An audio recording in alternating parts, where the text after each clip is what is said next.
Test 1, 2. Test 1, 2.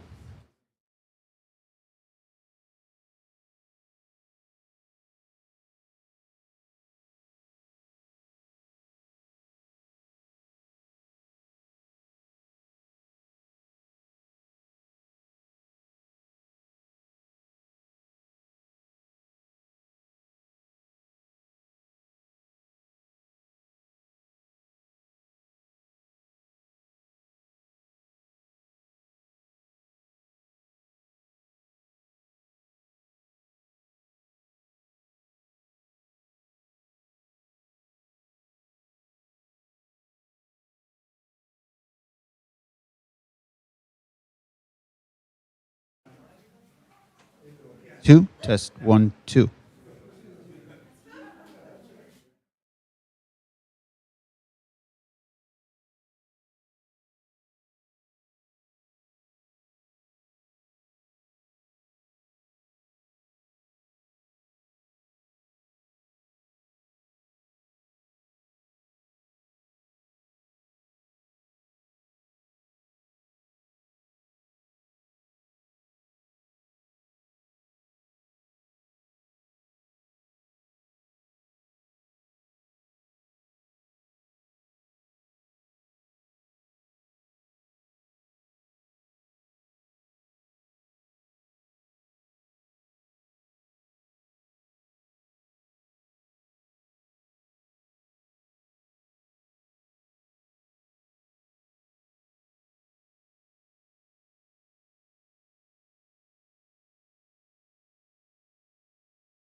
All right, we're going to start the meeting this evening with a interview for the Trenton Mercer Airport Review Panel. Mr. Stephen Cooperl, please come up to the table.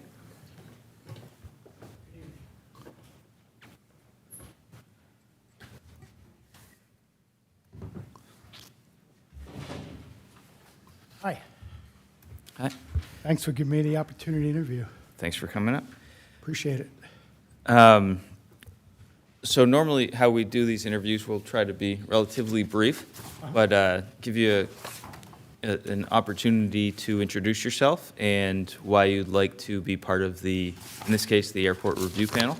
It's also making a presentation tonight, so you'll get to hear more from them in a few minutes. Sure. And then, well, if board members have questions, they'll ask you a few questions, and then we'll let you go. Yeah. So with that, take it away. Okay. I've retired Air Force, so I spent 24 years at the Air Force. First half flying trainers and fighters. Did that for about 10 years. In the last 10 years, well, it would have been 14 years. 14 years flying. Last 10 years I spent at Wright-Patterson Air Force Base. And what we did there, we allocated the contracts for all the Air Force aircraft. I personally worked in the F-16 SPO, where I was the chief of system safety.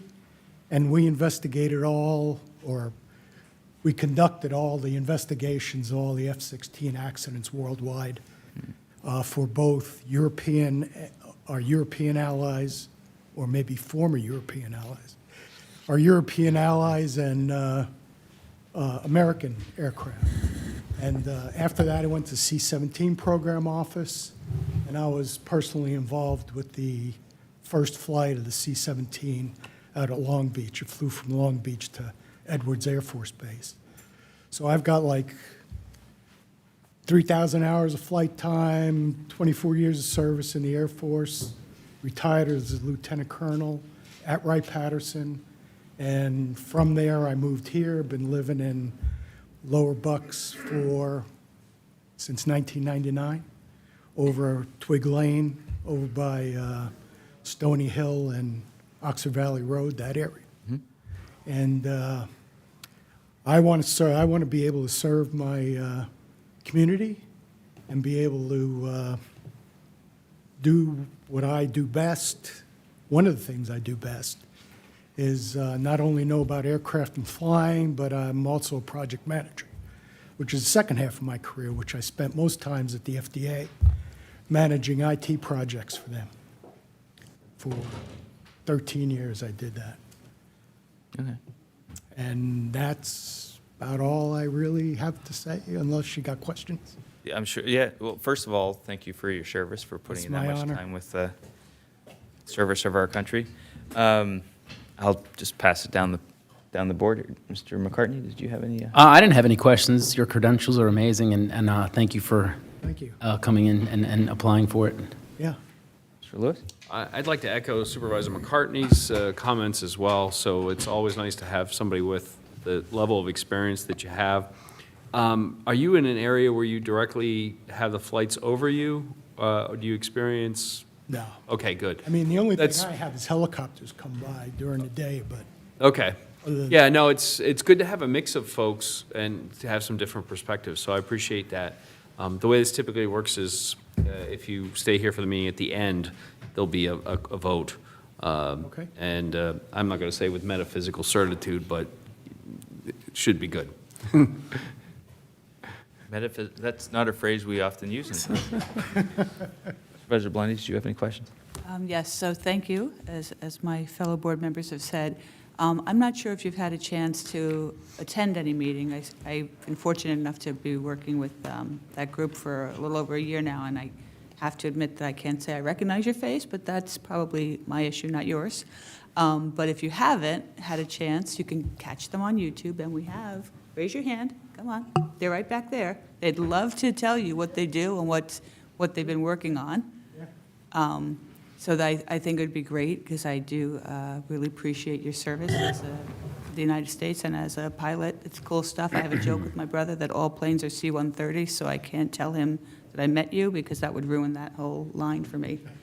Thank you very much. So with that, we'll let you go. If you want to stick around, our first, I don't want to say real item, but the first agenda item is a presentation by the Airport Review Panel. So you may hear some updates on what they've been up Yeah, to. sure. Love to do that. All right, so thank you very much. Thank you. Thank you. All right.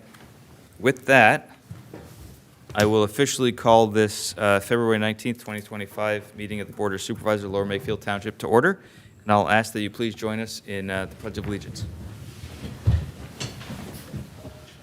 I pledge allegiance to the flag of the United States of America and to the republic for which it stands, one nation, under God, indivisible, with liberty and justice for all.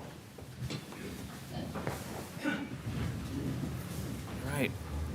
Quick roll call. Supervisor McCartney. Present. Supervisor Lewis. Present. Supervisor Blundy. Here. And Supervisor Ross will not be able to attend the meeting this evening. A couple quick community announcements. Reminder, during this portion of the agenda, residents and youth organizations may call in to make special announcement or contact the township at admin@lmt.org to request special announcement be added to the agenda.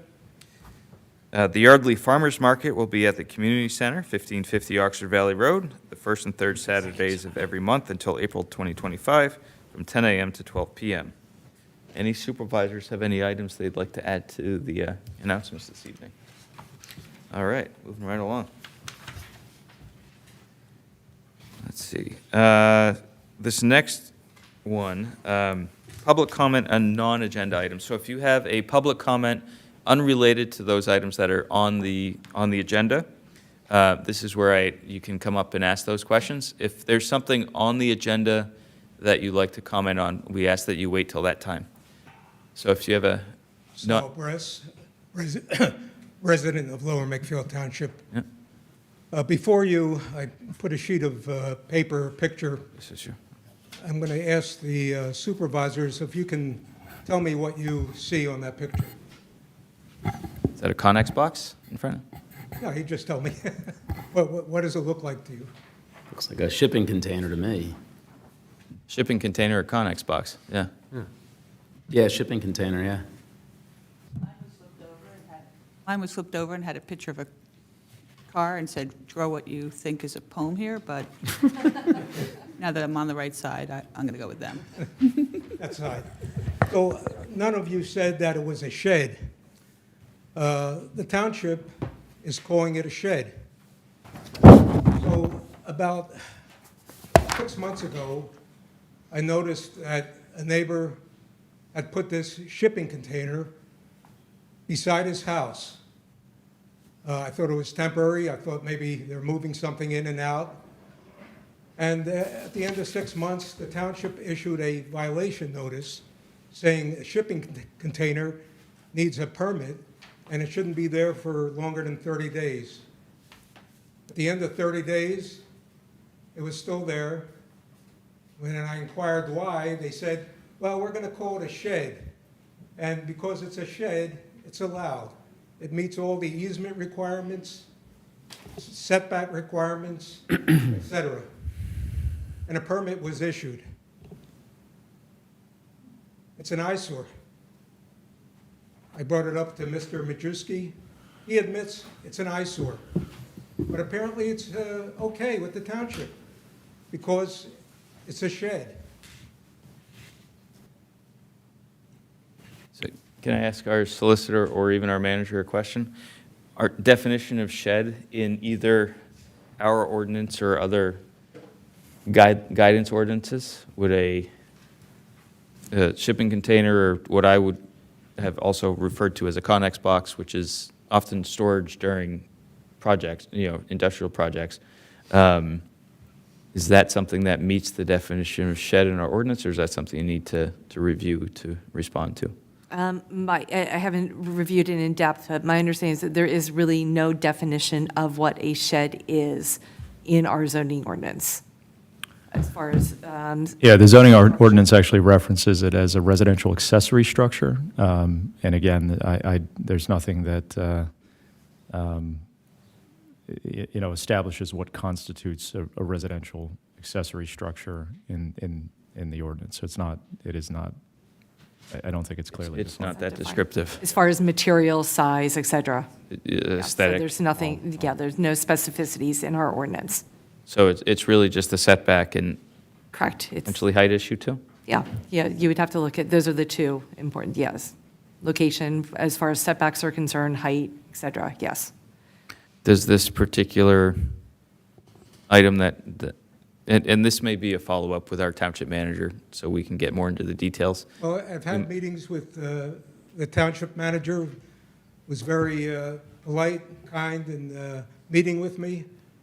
I just don't understand, there was an amendment to the ordinance regarding these accessory structures or sheds that was passed by the supervisors last August of '24, saying instead of having it in the backyard, in the back quarter of the lot, you're now permitted to have these structures, sheds, next to the house, as long as it's in the back medium of the dwelling. I don't know the reasoning for that. Maybe you can tell me. I have to. Do you? Yeah, that was, the Planning Commission reviewed that. Though I just did a quick search for you. We don't have a formal definition of shed across the code, so I did a full code search. What's the size, what's the standard size for that, for storage? I don't, it's probably 8 feet tall. Does that sound about right? Well, I'm talking about square footage, though. Is it more than 200 It's square less than feet? 200 square It's foot. less than 200, okay. My question is this also, if I took a tractor trailer, took the wheels off and parked it next to the house, just next to the driveway, next to the house, that could be considered a shed based upon everything I'm hearing, correct? Potentially, yes, and I certainly can understand your perspective, and it appears that we have a circumstance that's not ideal, that I think we have to go back and look at. And the challenge with this in general is there's a balance between property owner rights and general community welfare. And so we occasionally, as for those who know, we've dealt with this over the years on so many different issues, whether it was something like short-term rentals where we had people abusing that and creating mayhem within the community, where we've had to revise ordinances. So my suggestion is, and obviously you've caught us here, we were not aware of this circumstance. I would say that we have to look into this in further detail to give you a better perspective on what can be done to address that for you. Yeah, I mean, this is an industrial container. It doesn't belong in a high-density, multifamily, residential area. I'm sure if the house next to you, Mr. Lewis, had this, you would be upset. I fully agree with you, yeah. So I'm not disagreeing with what you're saying, and I appreciate your perspective.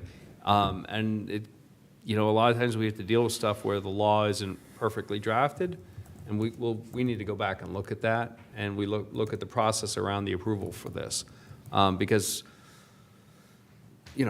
I mean, how can it be called illegal storage container for more than 30 days and then be legal calling it a shed now? All you're doing is changing terminology. It can't be a illegal storage container one day and a shed the next. So, and again, I personally agree with what Mr. Bress is saying. Now, it is challenging to be able to sort of regulate aesthetics and some of those things. Yeah. So that's something that we'll have to deal with. It is a little nuanced. The original notice of violation was issued on the basis that there was a temporary storage structure on the property for greater than 30 days. So that's the restriction. My understanding is that there were 2 of these containers on that property at the time of the complaint. So when the application, the zoning permit application, and the zoning officer is here if you want to hear from Mr. Majewski, when the zoning application was submitted, at that point they were required to adhere to all the applicable setbacks, things related to impervious surface coverage in the ordinance, and that was the basis of the review that took place. So it wasn't cited because it was an illegal storage container. It had to do with the duration in which the storage container was on the property. And so then when an application was submitted to essentially utilize this as a residential accessory structure that adhered to all of the respective requirements in the zoning ordinance relative to setback, relative to size, relative to impervious surface area ratios, all of that, at that point, it was reviewed under those parameters. And so that was the basis for the issuance of the permit to permit this. How do we define a temporary storage container? In the, Again, I don't know that it's specifically defined other than it focuses on duration, which is anything greater than 30 days. But a temporary storage container isn't governed by side yard setbacks, placement, all of the things that I'm just wondering if it's material type or anything like that, that I defines something. don't think there's any definition in there. So those are two definitions we could review to potentially address this situation in the future. But what I would say, short version is, the board hears what you're saying. Generally, you're in agreement with what you're saying. We don't, at the moment, seemingly have an easy fix, but it's something we will look at and see how we can address it. Well, I would appreciate that. I mean, it definitely has an adverse effect on the neighborhood, and it's an industrial container. It doesn't belong in a residential neighborhood. I understand what you're saying. It seems when the permit was issued, the needs of the neighborhood were not taken into account at all. So, all right, thank Appreciate you. your comments. Thank you. Thank you. You know, I just want to add that I know that there's a little bit of hyperbole going on here, but I appreciate the sentiment that if you put an RV in the side of your house, took off the wheels, is that going to be suddenly sufficient as long as it's under the Boat with a cubic cover, feet? anything Right. really. And Yeah. I think there's something we have to look into there. Sure. Yeah. Thank you. Yes. I'm here to support Saul and his... Before you begin, sir, I would request that you state your name and whether or not you're a Lower Yes, Makefield I resident. will. I'm just telling you, I'm here to support him. Understood. My name is Henry Riddle, and I'm a longtime resident here in Lower Makefield Township. And I want to thank you for your time and for listening to my opinion. The shipping container on 576 Thrust Court in Heacock Meadows has been there since last summer, as Saul said. It is an eyesore in the neighborhood, and residents don't appreciate it. A shipping container for storage was not intended when Heacock Meadows was developed in early 1980s. In the 1980s, Toll Brothers was developing Yardley Hunt between Yardley Langhorne Road and Edgewood Road. Yardley Hunt and Heacock Meadows were constructed to the same building codes. The intent of Heacock Meadows was to offer renters an equal living quality as one should have in Yardley Hunt. Many renters of Heacock Meadows apartments have become homeowners. The economic advantage was that rental apartments would not downgrade single home housing in Yardley. Heacock Meadows offered a single garage to each apartment. The garage offered extra needed storage facility so that no external structure was needed. The external ambiance of Heacock Meadows has remained the same since construction. This protects the investment value for both single homes and apartments. We do not want Heacock Meadows to become a shanty town with all little structures around it. As I understood, without a building permit, the owner of 576 Thrush Court extended internal living space into both garages. He modified the building without a building permit. This violates the very purpose for which the original design included a garage for each apartment. The violation created an external need for storage. I don't think we would be talking here if he hadn't done what he had done.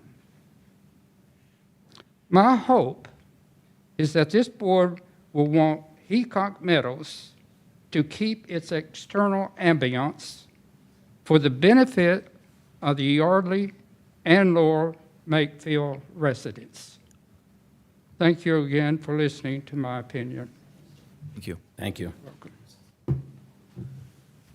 Dave, can you look into that last comment, whether or not there were building code violations relative to the, There was the commencement of construction prior to the issuance of a building permit. That is correct. He has since submitted a building permit, and that, I understand that currently to be under review.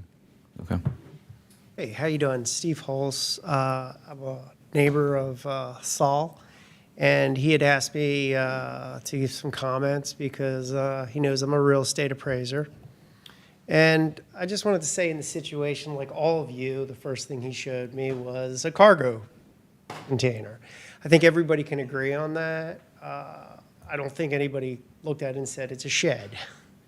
As an appraiser, I believe it would have an adverse effect on the value of homes. How much, I couldn't tell you without actually doing an appraisal. But I think you've all hit it on the head. The fact is the code doesn't give you a definition of exactly what a shed is. That's something I think you should consider addressing. I do look at a lot of codes. Philadelphia, you can imagine, is just, it's pages and pages of codes. I'm not saying go that far, but, you know, by your definition, yeah, you could put a car out there and call it a shed as long as it meets the criteria. So that's why I came up. I don't want to take any more time and belabor the issue, but I think it's clear that you have a direction. Yeah. Thanks. Appreciate your comments. Any other public comment? My name is Philip Northam. I've been a resident of the community for about 12 years, and I live 3 houses away from that, where that container sits. That is not a shed. That thing is a full-size shipping container. I know of a shipping container when I see one. And it's been there for months now. And when they brought that thing, I thought, well, they're moving or something, and these people need something to put their furniture or maybe a car or what in it. This thing's been sitting there for 7-8 months. And so Saul had just asked me to come and lend my voice, and that's the reason I'm here. Please see what you can do to remedy this situation. Thank you. Thank you. Appreciate your comments. My name's Ruben Anders. I also live in Thrush Court, and I don't like looking at the shipping container. It's degrading to our community. He's getting away with that. He now has at least 2 out-of-state cars sitting in the street, flat tire, no hubcap. One's missing the little door for the gas tank or the little access door. It's growing. Appreciate that. Thank you. Yeah, we'll make sure to follow up on the car issue with the police Please do, department yeah. if there's. Yep. Any other public comment in the audience? Any public comment online? All right, thank you. With that, we'll move on to item number 6, which is the Trenton Mercer Airport Review Panel presentation. If you'd like to come up here.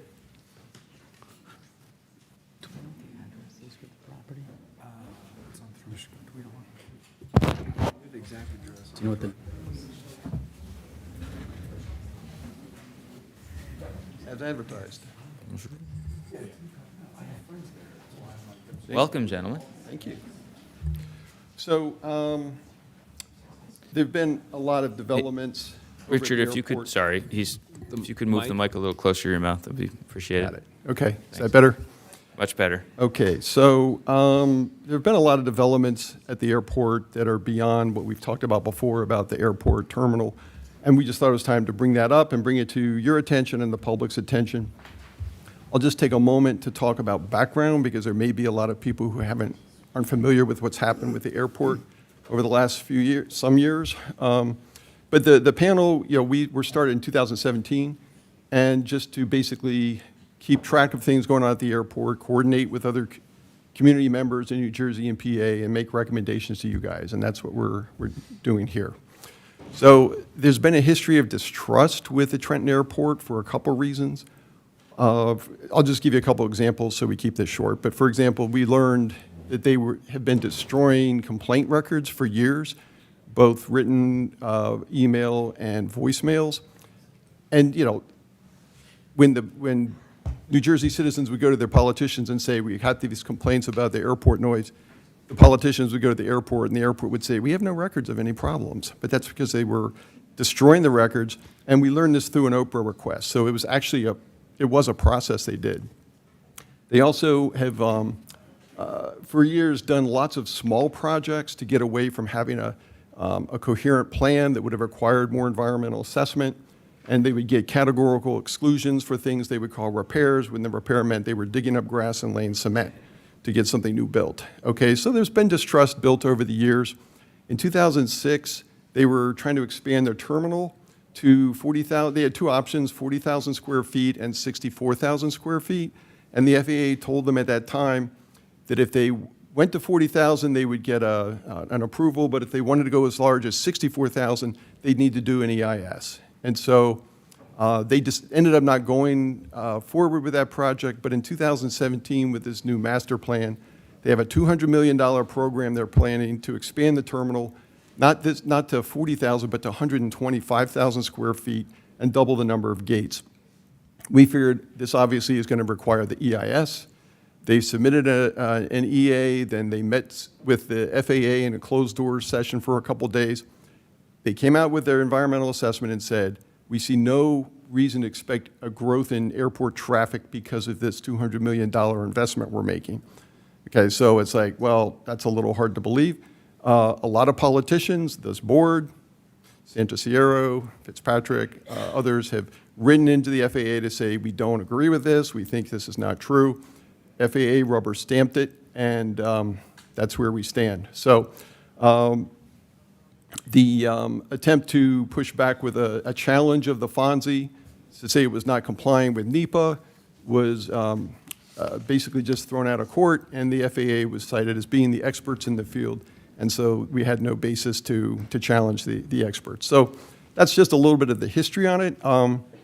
Once they got their FONSI, that they could move forward with this project, the Mercer County executive put out a bulletin saying how they expected this airport to lead to all this air traffic growth. They want to crisscross the country to longer destinations and even have raised the possibility of extending the runway. All of this is in contradiction to the EA and the FAA approval.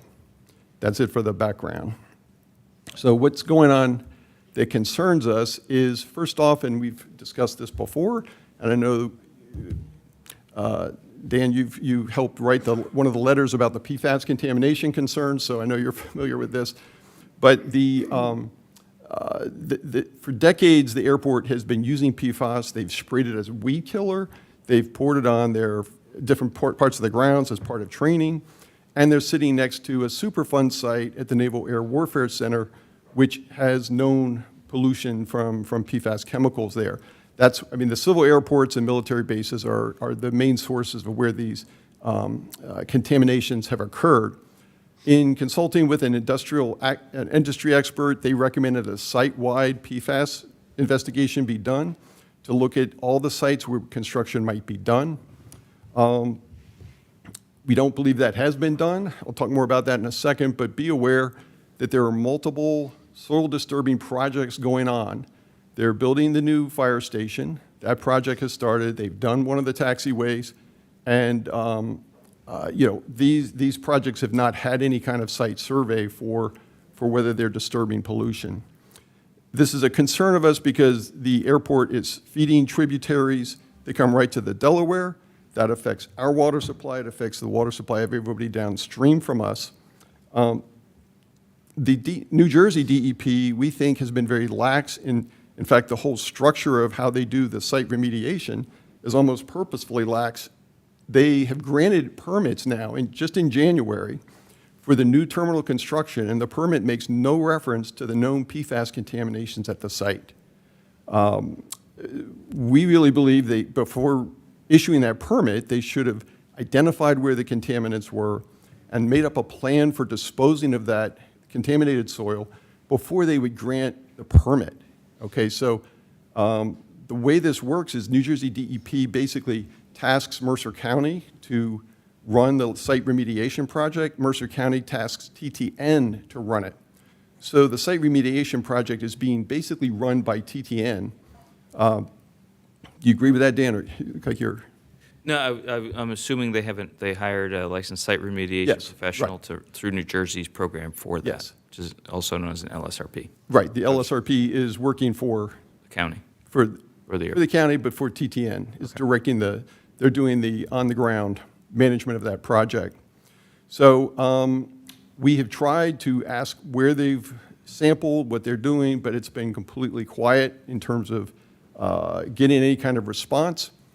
And one of the things that's kind of disturbing is their report's not due until 2026 sometime, which is well after many of these projects will already have been underway. So that oversight is not doing us any good if they come back and say, oh, well, we found this pollution here, and they say, well, we've already excavated there. Another thing that surprised us was we have not heard anything about the Superfund site, but what we have seen is there's been demolition and excavation going on at the Naval Air Warfare Center. So that is the site where, one of the known sites for chemicals feeding into the groundwater. We can find no information about what the status was. We know it's been looked at for years for how they're going to remediate that, but what further steps for cleanup are needed or planned, we don't have any information. But we're just bringing this to your attention. Okay, another development that's going on there is TTN is going to lease 11 acres to a company called Sky Harbor, which is a private jet support company. They build hangars and provide kind of a one-stop shop for the infrastructure, ramp, servicing of aircraft of different sizes. They're expecting 60 to 100 flights per week. Anecdotally, from people we've talked to, they find that the small jets fly lower and are loud, and they often are flying off hours. Middle of the night, they'll be coming in. So there's concern that there will be a big increase in the amount of private jet traffic as a result of this, and this is just something we've become aware of. What sort of environmental assessment or public notice path is unknown.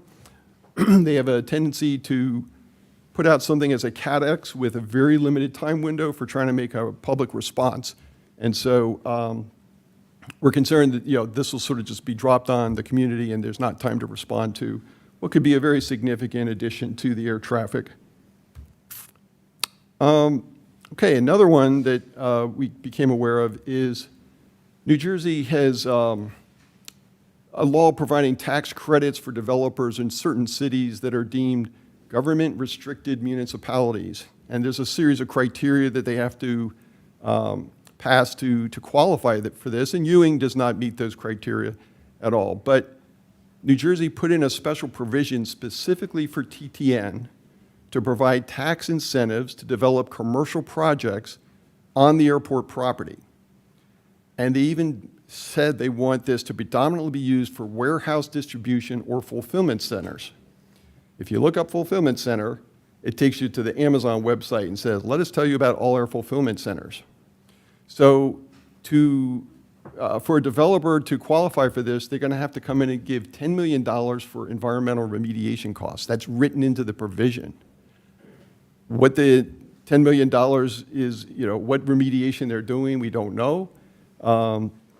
But the prospect of a warehouse being built on the TTN property raises the concern that they're going to try to develop a commercial carrier, a UPS or an Amazon or something like that. So this is like, it's just a whole new level of concern that if we've got a UPS service coming here or FedEx or something like that. So the New Jersey legislature put in this special provision specifically to try to develop these properties on the TTN area. So we wrote to you and said, hey, we got to talk. Mercer County is openly stating that they want this massive project, $200 million, to increase the number and range of flights. We can't, we're not hearing anything from, they're not responding to the PA requests for our concerns about noise mitigation.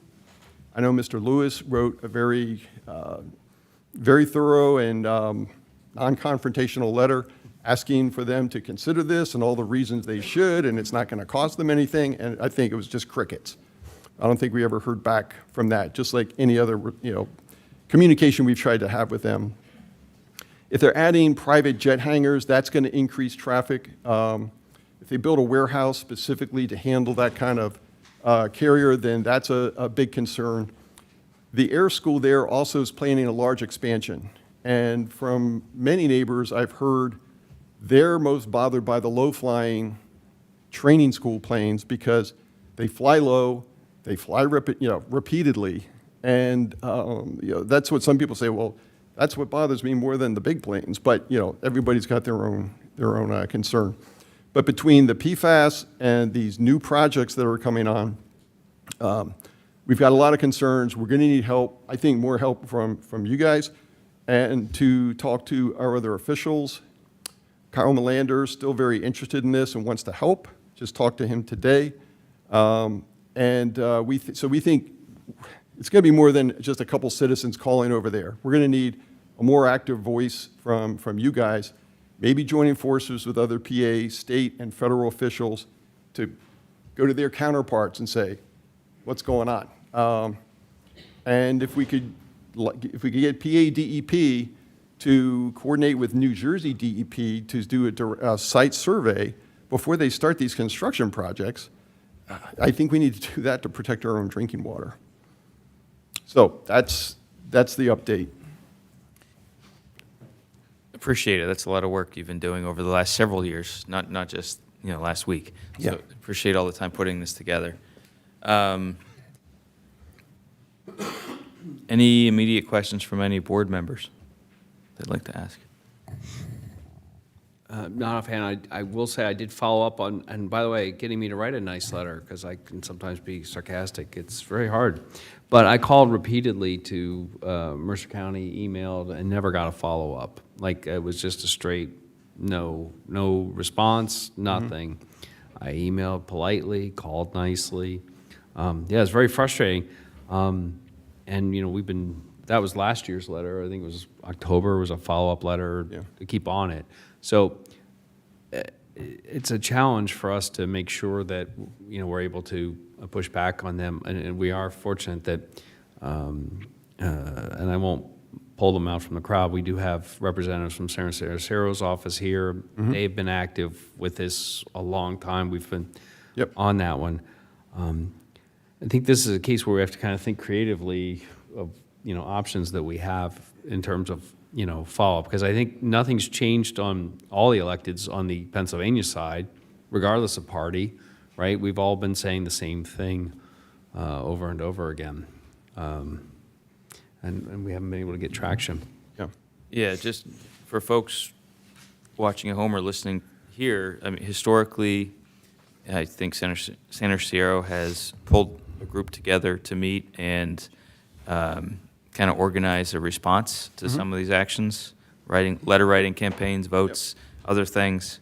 We had a big push a couple of years back, and then we've been pretty consistent with letters. And now these are some new items, I think, that it may be, my first thought is that we may want to reconvene that group a little bit and have a similar push.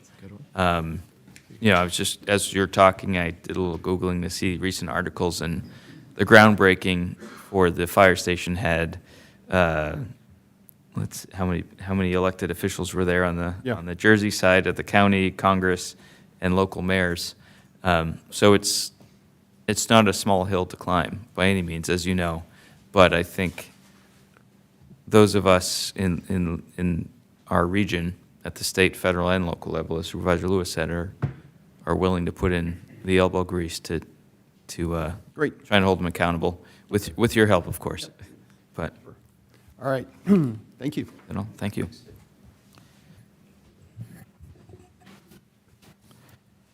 All right. That's it. Is there public comment on the airport presentation? If so, please come up to the podium, state your name and whether or not you're a resident. My name's Ed Putnam. I live down on Keswick Drive. What is the ultimate goal of the committee? What do they want the airport to do? So what the board has, you know, the committees are set up by the Board of Supervisors for various charters, right? In the case of the airport review panel, it's not trying to, you know, sometimes they're criticized for trying to shut down the airport. That's not the case at all. What the committee through the board through the committee is trying to do is hold the airport accountable and make sure that they follow all the appropriate or relevant rules and regulations at the federal, state, and local levels. And that's what, and make sure that's the case over time. As you heard tonight, there's been some challenges with that, but I think, you know, it is a local resource for those that can utilize it for certain flights, and I think everyone appreciates that for what it is. But we don't want to be. We still have a community we're trying to protect, and we don't want to be taken advantage of by. Protect from what, noise? So, turning into a Philly International Airport where we have lots and lots of airplanes flying over very low our community, which is not what Trenton Airport was set up to be. How do you expect to prevent that? So the FAA, Federal Aviation Administration, has rules and regulations through the National Environmental Policy Act, NEPA, that it needs to enforce. That's all process. That's all process. Right. So The actual so technical noise regulation the FAA follows is horrendous. I mean, have you ever been to Gloucester City, yes, New Jersey? yes. And they can't stop it. So, I mean, they can probably put 100 flights a day and never exceed the noise level. Well, so there are FAA other, uses. when you go through the NEPA process, especially if they are held accountable to an EIS, it's not just noise, it's air quality, it's socioeconomic issues, it's environmental quality, Right. water quality. This is my line of work, so I go know through it. yeah. I know it's a lot, but nobody has been able to curtail Philadelphia International Airport. So that's Why would you expect anything different here? because it's apples and oranges. When you compare them, because Philadelphia was set up to be an international airport servicing a large metro, versus Trenton Mercer Airport is supposed to be a small regional airport approved for a certain number of flights and size, and any expansion beyond that needs to go through a review to see how that may impact Right. the local community. So that's the process they are held to. Those are the standards they are held to. It's No, I realize that, but if they're not, whoever, FAA is not going to let them build more than the standards. I think you're hearing tonight and over time that statement is questionable. If I may interrupt. Why wouldn't they, yeah. So. Well, an easy example, and I've learned a lot from the airport team. If they were to say, I'm going to make this up just for expediency, if they were to say we're going to build a 500-square-foot hangar, they would have to go through a very specific process. But instead what they've been doing is saying, we're going to build 10 feet, now we're building another 10 feet, which has a much lower level of assessment and regulations, and then suddenly we have a 500-square-foot hangar. And so that's not supposed to be allowed. You're not supposed to be allowed to partition a project and bypass the rules, but it would appear that they have been. And so, to your point, So, it's a little bit of a problem because we're on this side of the river, and we're trying to get the people on that side of the river to do the right thing. We're trying to get the federal government involved. So it is a challenge. It's an uphill battle, as Dan said.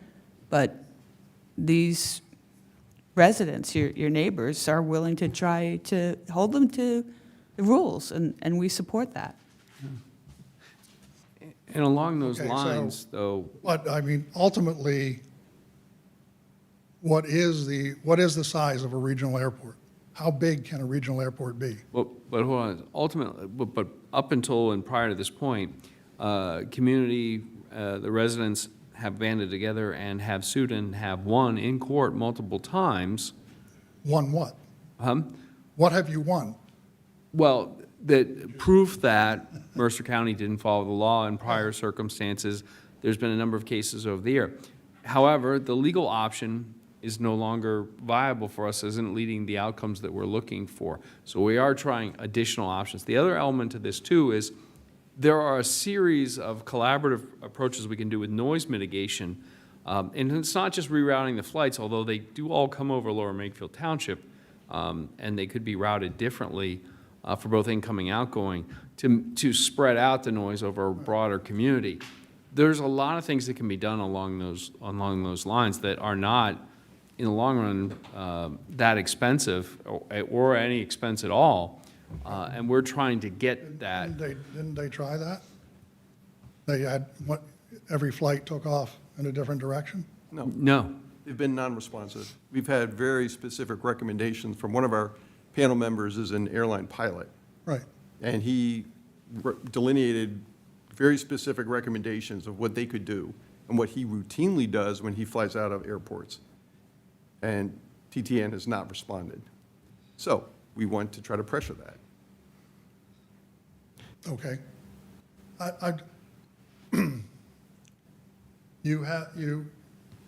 The FAA assesses noise on an annual average.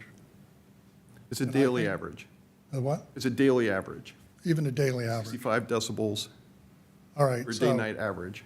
And a plane flies over at 100 and something miles an hour, so it's not creating noise for a long time. It's a completely Not gonna rigged lie. process. Okay, so they Yes, don't. it is. they That's do what I'm not saying. con- It's rigged, they do not so you're kind consider- of tilting at windmills here, aren't you? Sir, do you have a comment or a question, Well, or? I'm wondering what the financial commitment of the township is to this effort. So, over the last several years, it's been entirely voluntary.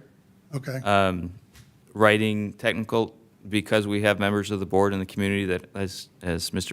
Preston just mentioned, we have folks with very specific technical backgrounds that we can leverage, that are interested in supporting, myself included. Yeah. Over the last several years, it's been entirely voluntary and working with our elected officials to put those items together. So it's been free, but not time-free, if that makes sense. Oh, and if you want to cross the state line, you have to involve EPA. Well, so the FAA is the lead agency, so the EPA doesn't take, On the PFAS issue. Well, You have to PFAS involve EPA. potentially, yes. Dan, that might be a great segue, since we're about to hear about another Yeah. issue that's affecting the Delaware. That could potentially affect the Delaware River and our drinking water. So I don't know if there's any more public comment, but Thank you. thank you. Any public comment online? All right. Thanks. Thank you, Richard. I think we may have turned ours off. Yeah. It's too loud. All right, with that, item number 7 is a briefing from Energy Transfer regarding the pipeline leak in Upper Makefield Township. I believe we have a representative from Energy Transfer here this evening? Yes, sir. All right.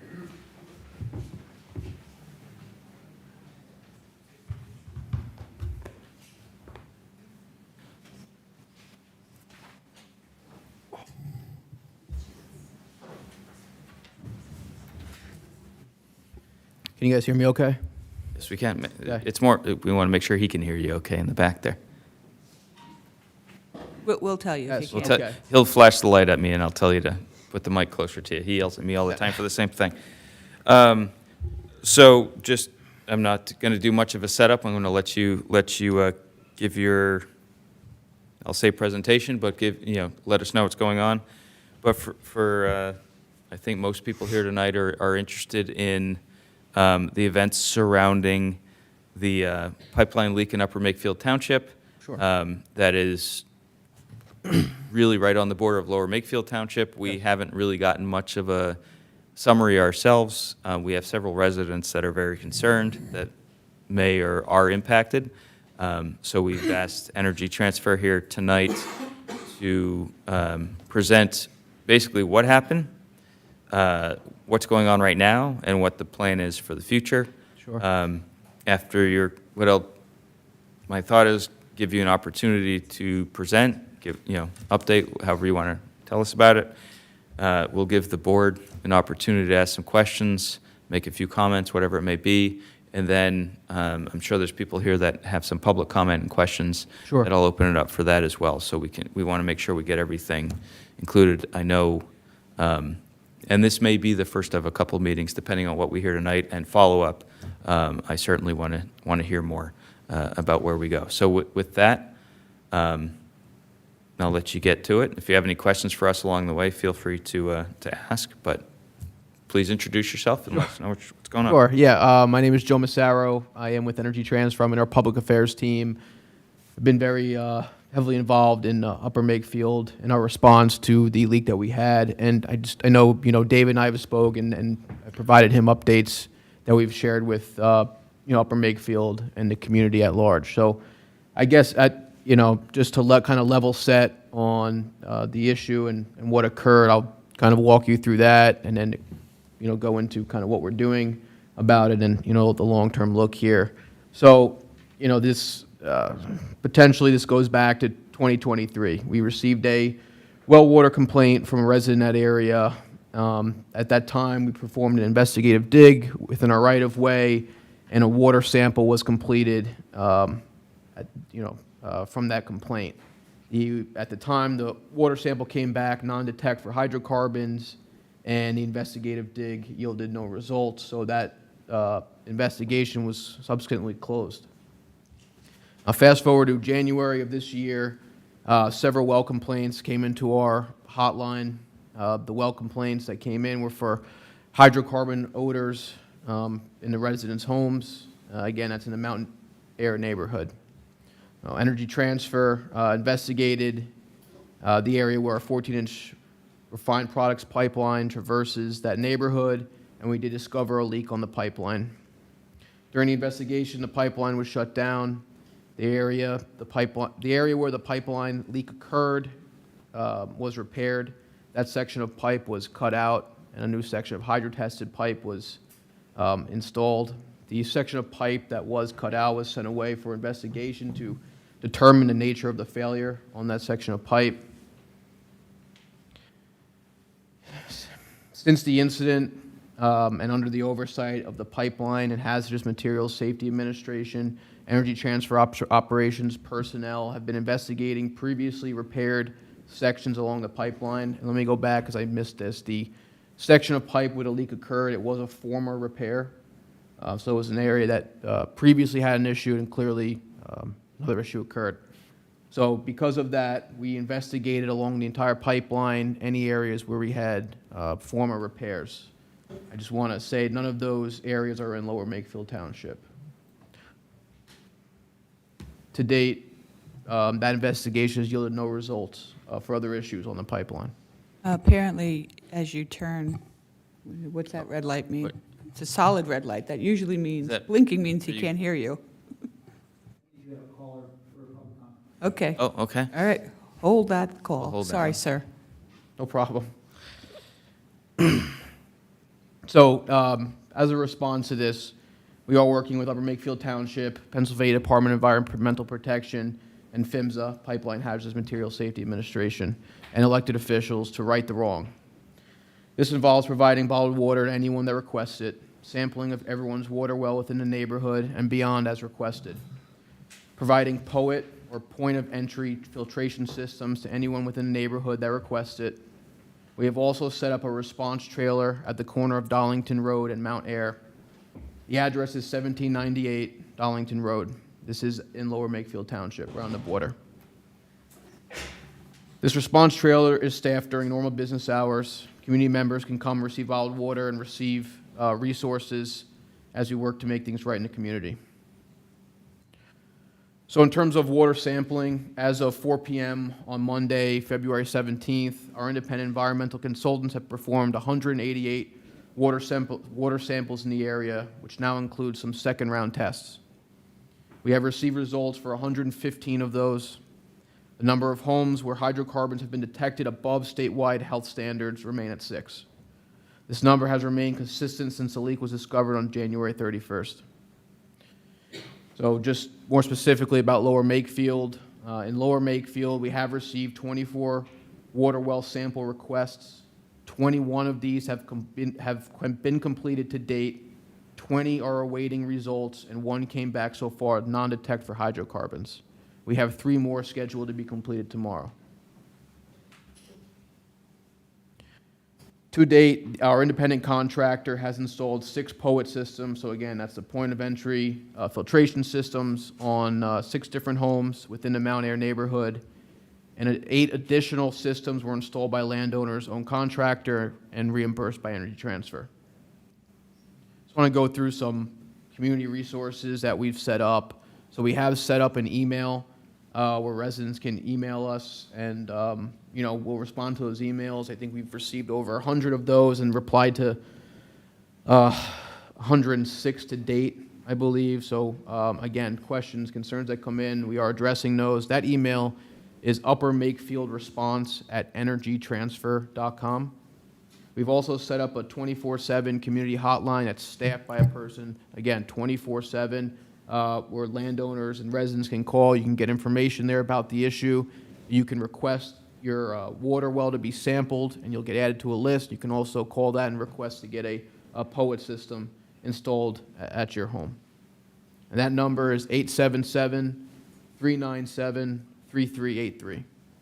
Beyond that, we've also set up a website that is uppermakefield.incidentupdates.com. We're keeping that updated with information on the ongoing work that we're doing in the neighborhood and remediation updates.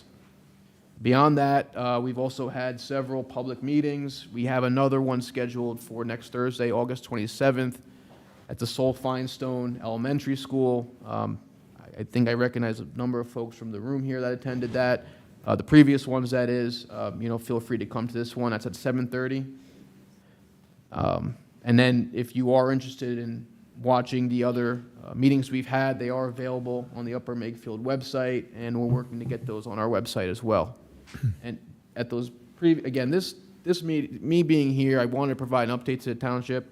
We're happy to come in with our experts from our environmental team, operations, our federal compliance team, and give you more information. So, if you request it, or to residents as well. But if you are interested in that, the 2 meetings that we had previously, we had those folks at the meeting. So they were able to give more knowledge than I'm able to give you tonight. Okay. But I'm happy to answer or try to and take things back with me, whatever you guys need. All right. And in terms of resources, just so Lower Makefield Township residents know, we also have set up on our website, which kind of mimics Upper Makefield Township's website in terms of various news articles, studies that have been published, this website that was just mentioned, that email address, the phone number, and videos of prior public meetings. All of that, yeah. The notice from PHMSA, directly from PHMSA, the PDF, so you have a link to federal documents as well, so you can get all the background.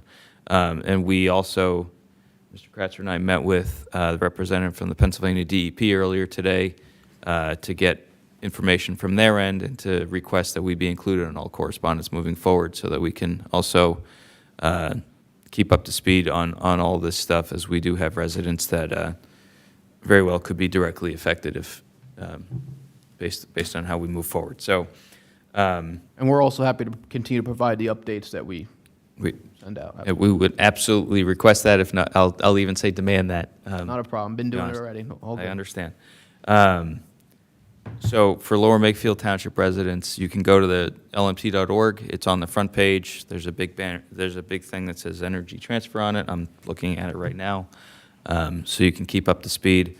And there's, whenever there's a public meeting, whether it's here or somewhere else, as long as we have the information, it'll get posted up there. And any presentations, we will make sure to get put up there. I'm assuming you're complete in your presentation? Yes. Okay, just want to make sure. I'll open up to, I have questions, so I'll start this one. And they all fit. You knew I would in this case.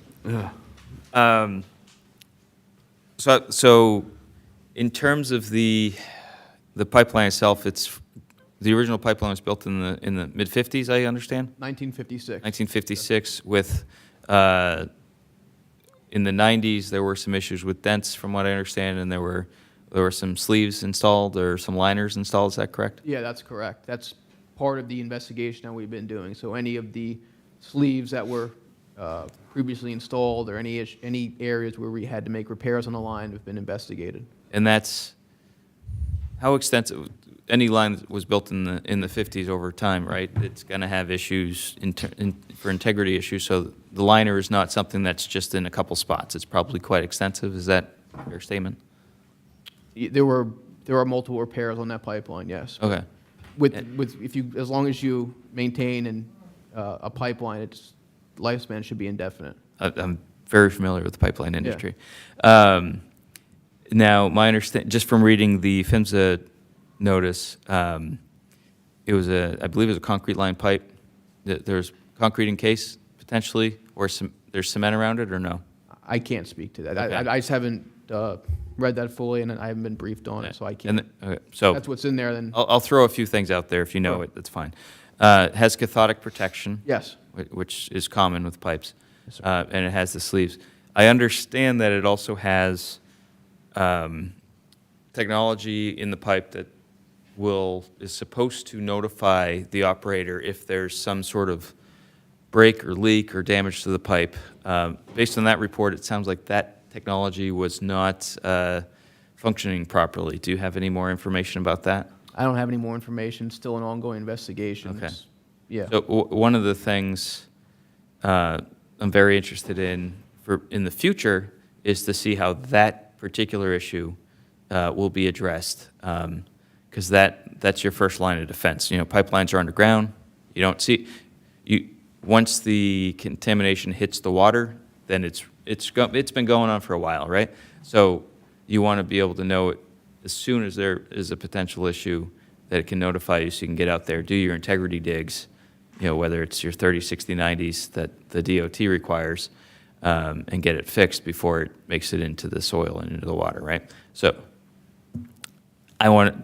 first things first, very interested in the extent of the studies along the pipeline, not just where we know it leaked based on what you're testing right now, results you're testing, but anecdotally talking to different people, I'm hearing that, we talk about the 6 wells that have been impacted that are above detect, but there seem to be trace amounts of hydrocarbons in different areas outside of those 6, from what I'm told, that would be indicative not necessarily of high levels of pollution in the well, but there's potential plume that's occurring within the groundwater and the soil that would need to be remediated, so it doesn't.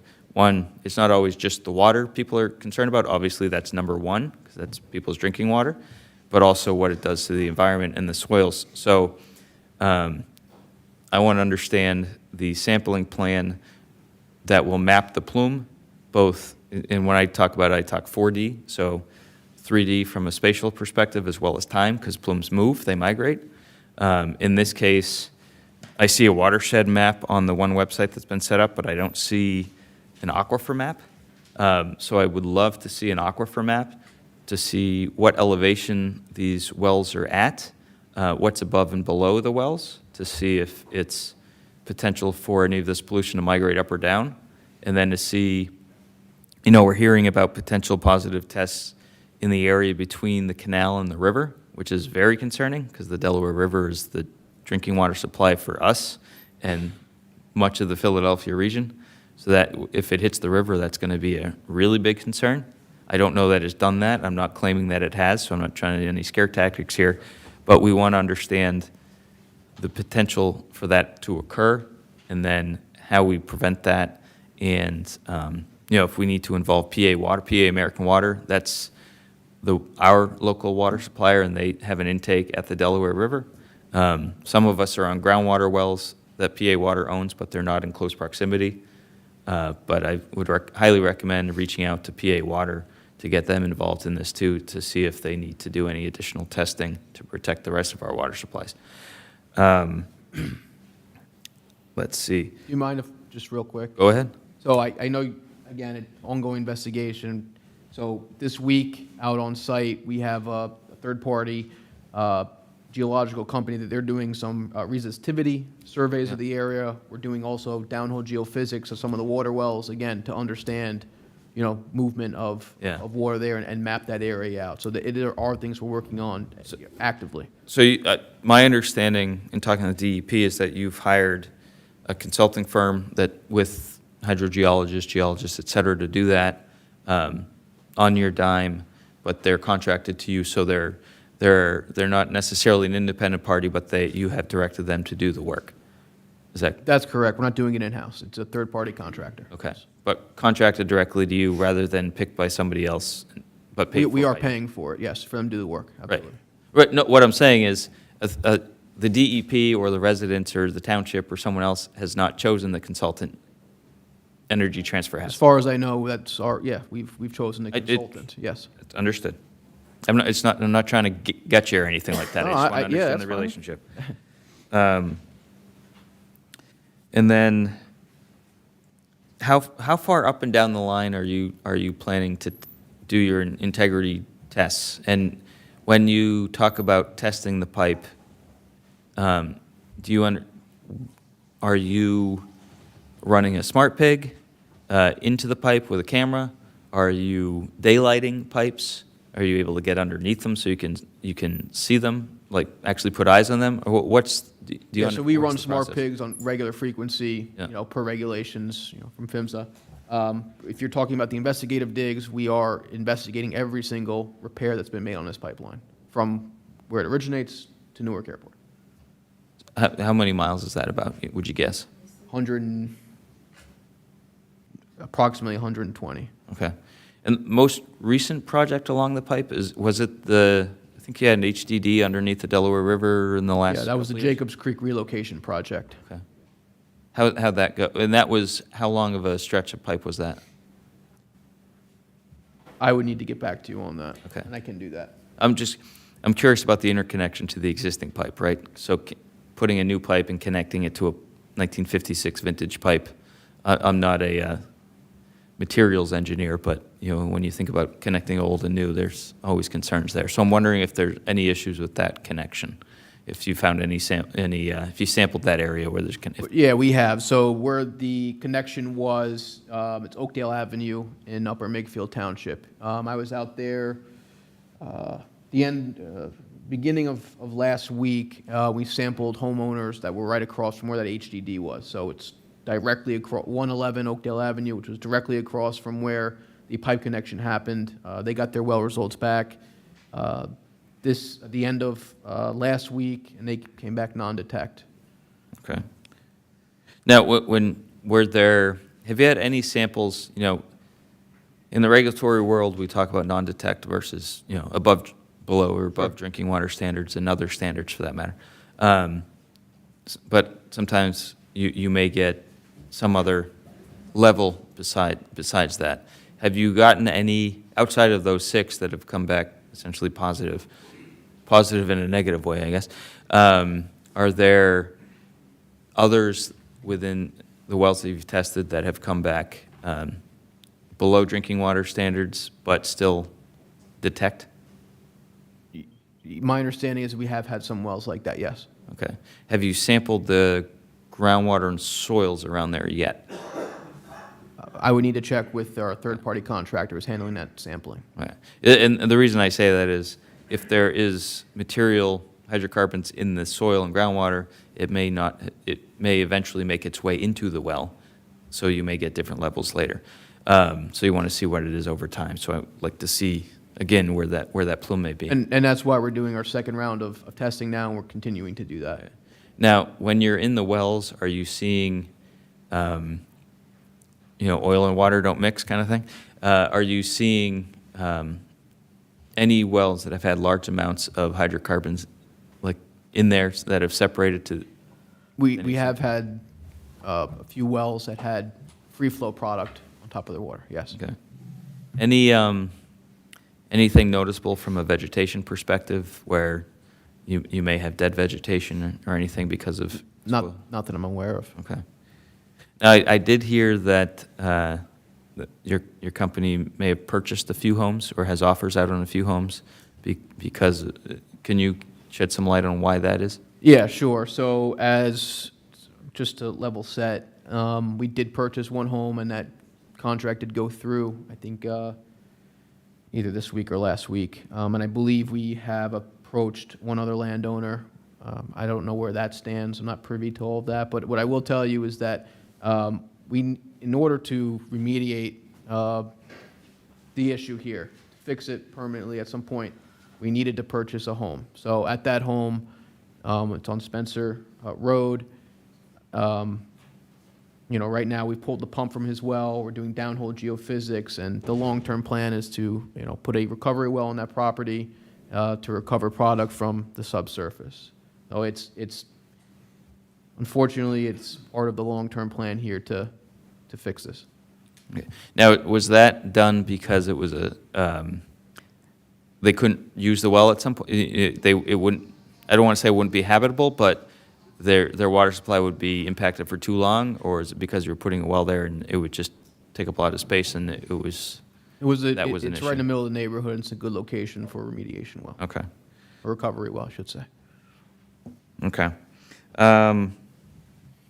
Now, so for the folks that are impacted or potentially will be impacted, depending on how things go in the future, what's the company doing to provide drinking water, water for showers, all that stuff? Yeah, so right now, as I mentioned, we're providing bottled water to all these folks, and the POET systems that we're rolling out, we're doing it as fast as we can. And that right now, we have rolled them out, that is taking care of the issue. So right now, that's our plan, and we're pursuing other long-term solutions to this as well. So for the well, those systems, for the wells that are impacted, those systems that's a permanent fix, it's not a temporary fix? For right now, yeah. That's okay. Let's see. I'm looking to see what else we have. And then in terms of current operation of the pipe, I think I read that there's been a 20% reduction in the pipe, so you're operating at 8% of capacity right now, is that? That's correct. Okay. What were you operating at capacity-wise when the initial leak occurred? Was it at something higher? I can get that for you. We're operating at a 20% reduction that would be the case. It was higher. I don't have a number for you with the max. So what I read was you're operating at a 20% reduction over the max, but my experience with pipelines, they don't often run at the max. There's something less than the max. I'm curious, one, what that was, and then two, with this ongoing issue, it seems odd that it would still be operating at such a high capacity without getting the full picture. I know the company is still trying to get product to the airport or other places because you're a for-profit company, but it seems it's a head scratcher to me why it would still operate at that capacity and wouldn't be immediately shut down to get this investigation completed, fixed, and then addressed, and then you get back to it once it's fixed. So I'm wondering why that So is. again, the pipeline was restarted under the oversight of PHMSA. So we met all regulatory requirements to restart that pipeline, and we are currently operating it at a 20% reduction. And I can get you the more specific numbers. Yeah, if you could, yeah. That's not a It'd be problem. great to understand that. Yeah. And then, let's see. I'm trying to see what else I got. So this, getting back, so you had your first incident complaint, whatever the, back in what, September of '23? That's correct. And that, not putting words, that may be indicative of a problem starting somewhere. We don't know that yet. Correct. But maybe, Still an investigation. And then a few weeks ago, essentially, you got multiple complaints, and yeah, there was obviously a problem upon testing. So sometime between, those, I'm not going to do the math, but year and a half-ish, a little less than that, it went from, there might be, if I had to guess, there might be a small leak that let off some VOCs that you could smell, but not enough to get into the wells, and maybe you got bigger over time and into the wells, but you're such that it would get into the wells, you detect it, and then you have a real issue on your hands. Don't know that's the case, but potential issue. So we need to figure out what else happened over that little less than a year and a half in that region, when the pipe was probably going at 90% or more. Okay. And then just, and then I swear I'll let other people talk. Energy Transfer, just want to make sure I'm clear here. Energy Transfer, also the owner of the Mariner East 1 and 2 pipelines? Yes. And those were the ones that were subject to multiple fines, violations, and environmental crimes, I believe was the term through the state, from the state? Yeah, I believe that's the term from the state, yes. Yeah. I made sure to use air quotes when I said it. Not the same pipeline, right? No. Same company as, whether it's Sunoco Logistics, Sunoco LP, or Energy Transfer, they're all part of the same company, correct? Yeah, Energy Transfer is the parent company. All right. Do you know if you have any other open fines or violations between all those companies from a pipeline perspective? I'm With the not state? aware of any. Personally, I can't speak to that. I can probably find that out. If I you would need that I would information. appreciate that. And you also own the Marcus Hook facility, right? Yes, we do. Yeah, familiar with that one as well. Do you have any planned pipelines in the region? I'm not aware of any, like, new pipelines? Yeah, or major pipeline projects that. No, I'm not aware of any. Okay. All right, I reserve my right to come back, but Supervisor Blendy, did you have any? Yeah, thank you very much. I just have one question. I didn't want to. I want to make sure I capture Absolutely. the questions Yep. to bring back.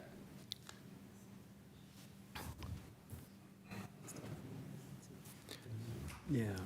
In your presentation, you had said that your company is going back and looking at all the places that had previously been repaired, and you made the affirmative statement that none of those areas was in Lower Makefield, which I appreciate. But since this one is also not in Lower Makefield, and yet we have residents impacted, I want to make sure that there are no other repairs or problems in surrounding communities that might border us unbeknownst to you. Which is why we're investigating all the repairs, yeah. Okay. I made that comment, I figured it would get asked.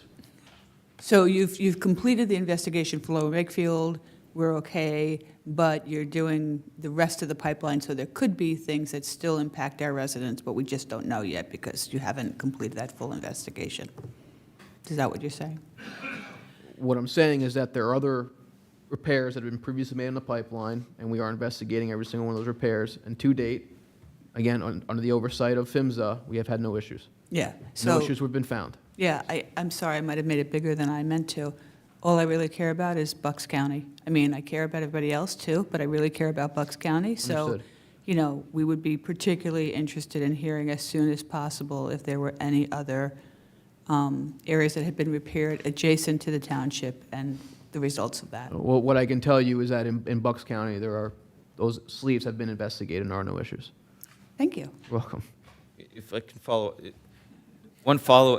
got, one thing I wanted to ask is if you can also provide, and this, it may be a slightly moving target, but if you can provide us with a schedule for your various investigations and when you anticipate them to be completed, whether it's the wells or the groundwater, soils, et cetera, along the pipe, integrity stuff, all that stuff.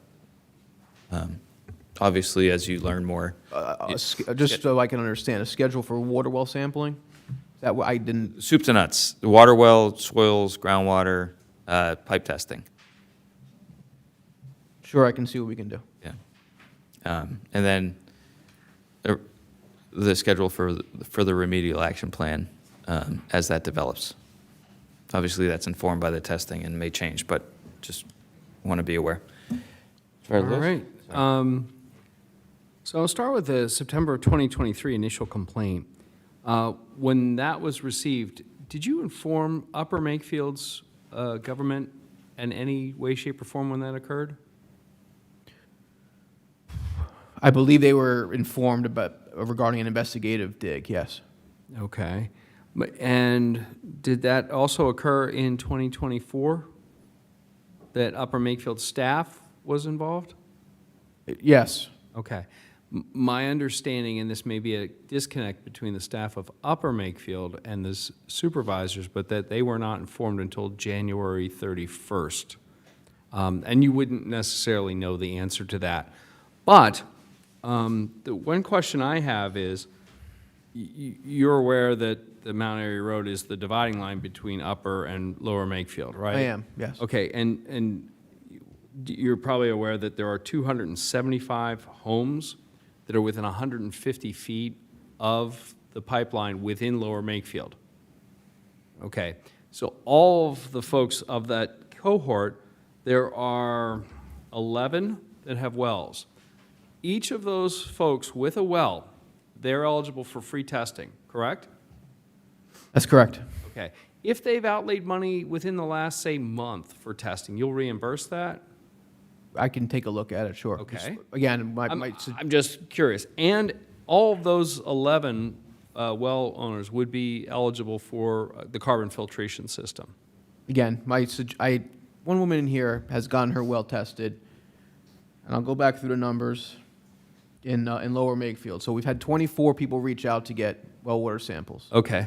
Okay, so we are testing water wells. My suggestion to folks is to call the 800 number, and we can have a discussion about what we're doing. Every home is different, every property is different, but we're happy to work with people here.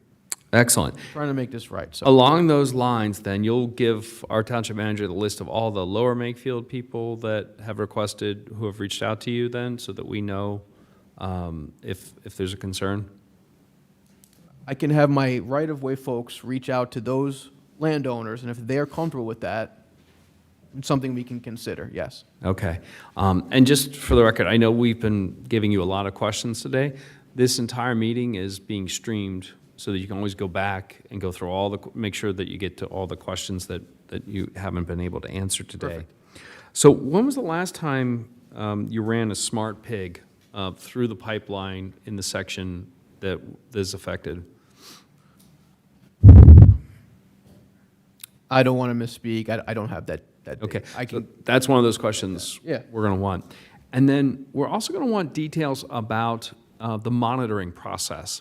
So, there's a difference between pipelines that handle liquids like fuel and pipelines that handle gases like natural gas.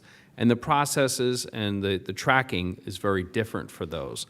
But we want to know the process around how often you tested the monitoring systems for their ability to be correctly monitoring the situation. And just for the record, Lower Makefield's had an experience where we had turbidity in our water. It wasn't that the water was unsafe, but because the monitoring system was not properly calibrated, that it read out that way. So tracking all of these systems and making sure that you have processes to audit them, we're going to want to know the details of that. And the reason for that is, again, Lower Makefield has been burned once with that, and so we're going to be asking more questions around that to make sure that when this is resolved, and we hope that it certainly is, that we can feel comfortable again that your monitoring processes are working, right? And that's an important issue for us. Additionally, As the chair had mentioned, you were found, or your company was found criminally responsible. The challenge that we have is, we certainly have a trust issue and a concern issue. So I'm going to make sure, and I want you to know now, anytime there's a complaint or a concern with that pipeline, and remember, it does go through Lower Makefield Township, it's just the tip of it, the staff should have been informed, and therefore we would have been informed about that, so that we were not surprised when residents were coming to us before things became public and not understanding what we were dealing with. For you to know that post this, staff has gone through, has looked through pipelines within Lower Makefield to build lists of people that are in areas where they could be affected, so that we can more or better communicate with those people in the event of an emergency or a situation like we have here. I want to make sure that you know that we expect going forward forever that you will tell us the moment a complaint, any concern about the pipeline. Do I have your head nod on that? Just to confirm, along the entire 120 miles through Jersey. And I just care about the stuff that's in Bucks County or close to Lower Makefield. yeah, absolutely. Right? Sure. However, if you do have monitoring problems in other parts of the pipeline, right, all those monitoring systems communicate with each other. So I'm not asking for details if there's a problem monitoring somewhere in Montgomery County, if you go through Montgomery County, but I do expect that you're going to really think through and make sure you audit every process along the way to make sure things work. So I'm not in the pipeline business, but I will be notified instantaneously if, in my company circumstance, data doesn't flow correctly, or if there's an error. I know that within milliseconds, right? There's no excuse when you're talking about something that the potential costs in terms of society is too high. No excuse for you not to have monitoring systems that work 100% and that have backups and that you're constantly checking this. And the fact that you're only 20% below your max capacity, quite frankly, it's like you said, okay, well, we're just going to keep the pipes going. This is a concern, and we're not, given your past track record, we're not comfortable, I think I can speak collectively for the board, we're simply not comfortable that we know the full extent of what's happened here, right? And we're not yet confident that you'll be able to make that right. And so that you need to understand that we are going to be aggressive with our friends in Upper Makefield, our neighbors, to make sure that it is made right and all the residents, not just the ones in Lower Makefield, are given back to normal. Because quite frankly, it's potentially, I don't want to say it's going through an Act 2 process, even if everything's clean, there's still a potential stigma associated with the property owner, right? And I would think they have a private right of action, but I'm not a lawyer.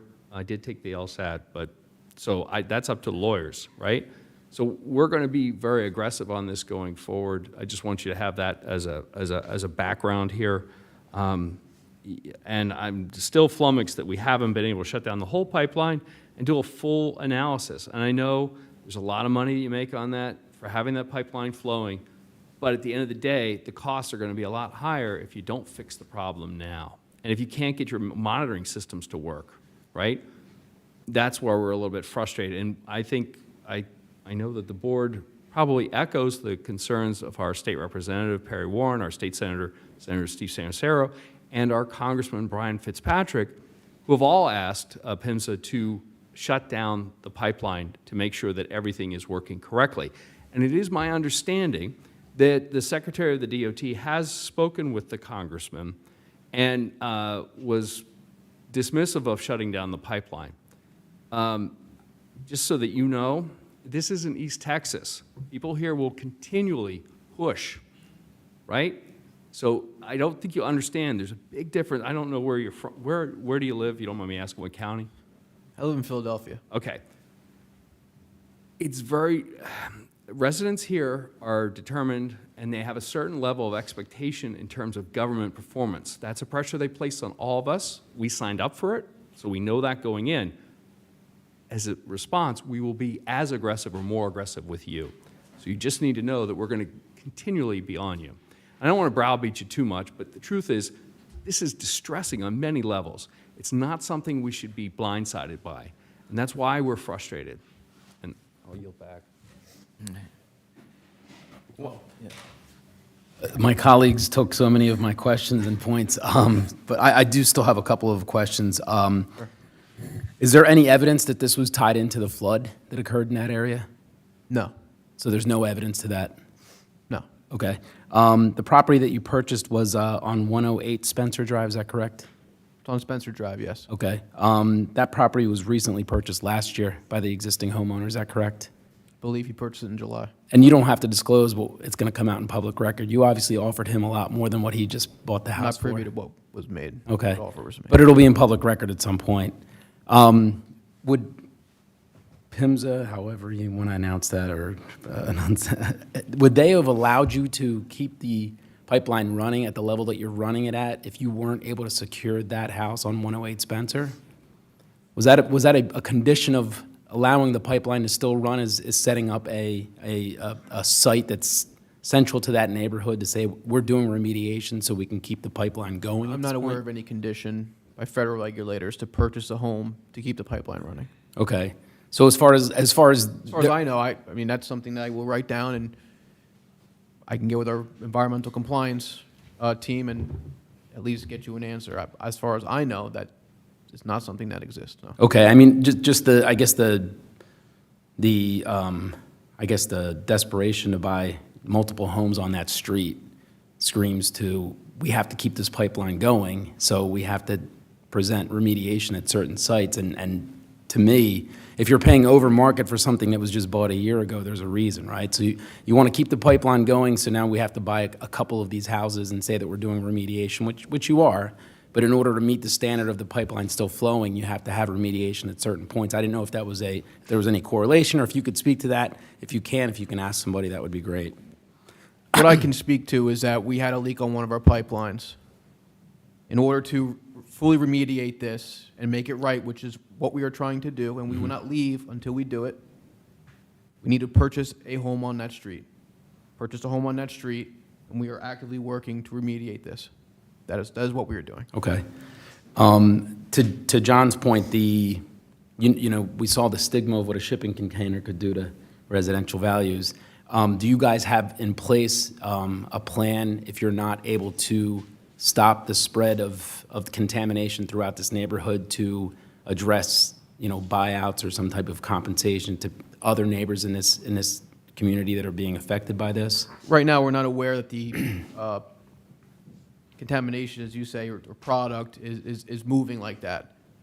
Again, it's still 6 homes that are above federal drinking standards. So and no, that's not something that we're looking at. You're not considering that at all, or any kind of compensation for I'm not aware of the company considering that. Okay, because I mean, at some point there would probably be some kind of lawsuit, I'm sure, as a property owner to say, hey, the stigma of this that happened in our community is now, you know, crushing my property value. I didn't get a buyout from the company that caused it, so I feel like, you know, I have a loss there. So that was my other question. And again, everyone has, you know, individual property rights, and they are happy to do what they need to do for themselves. Absolutely.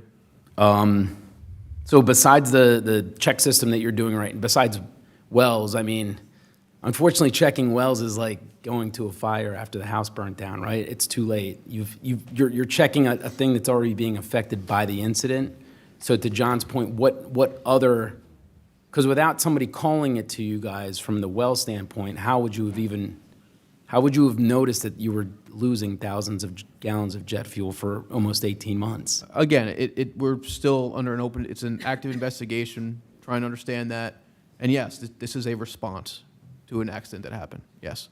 Okay, so I guess my concern is if you didn't know it was happening 18 months ago, how do you know it's not happening now? Right, I mean, unless, if you put, and again, I'm not an engineer, but if you put water at one end of a tube and only half of it shows up at the other end, don't you think that somebody would say, hey, something's going on in this tube, we're losing water somewhere? Right, I mean, we have utility companies that know exactly how many gallons are going in and out of households based on usage, and they charge sewer rates based on that. So I think and that's just for sewage, which is still, you know, pretty contaminant, but it's not jet fuel. I would think if you guys were losing that much jet fuel, somebody would at some point say, we're losing a boatload of jet fuel somewhere. Where is this happening? And that's to To me, if you're doing it based on well checks, it's too late. The house is burnt down, it doesn't matter. So I think what we're looking for is confidence is that you're checking these things before it gets to that point, because I think once it gets to that point, either the stigma of the neighborhood having contaminants in wells or actual contaminants in wells is really what's going to damage the neighborhood. But Yeah, so I guess what I can say, just hearing all the questions that I've received tonight, I think another meeting is definitely in order for Lower Makefield. I'd love to bring our environmental compliance team, our operations team, and to answer some of these questions. And Yeah. that is one that, our folks can field, sure. cool.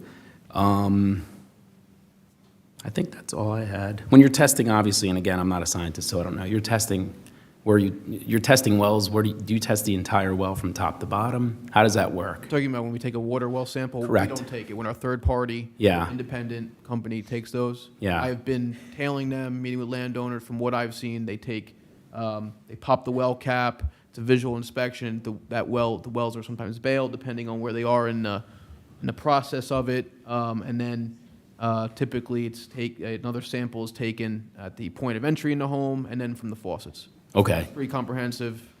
As far as I know, I'm not a hydrogeologist. That's not my specialty, but all I can tell you is what I've seen following them around. I'm not an expert in any of that stuff. I'm just thinking out loud. Wells are typically pumped from the bottom up. That's correct. Is jet fuel lighter than water? There can be free flow product on top of So are they water, testing yes. the top of the well, or they're just Yeah, if the well is bailed, which is taking a sample from the well, Okay. you would know that there is product in the well. Okay, excellent.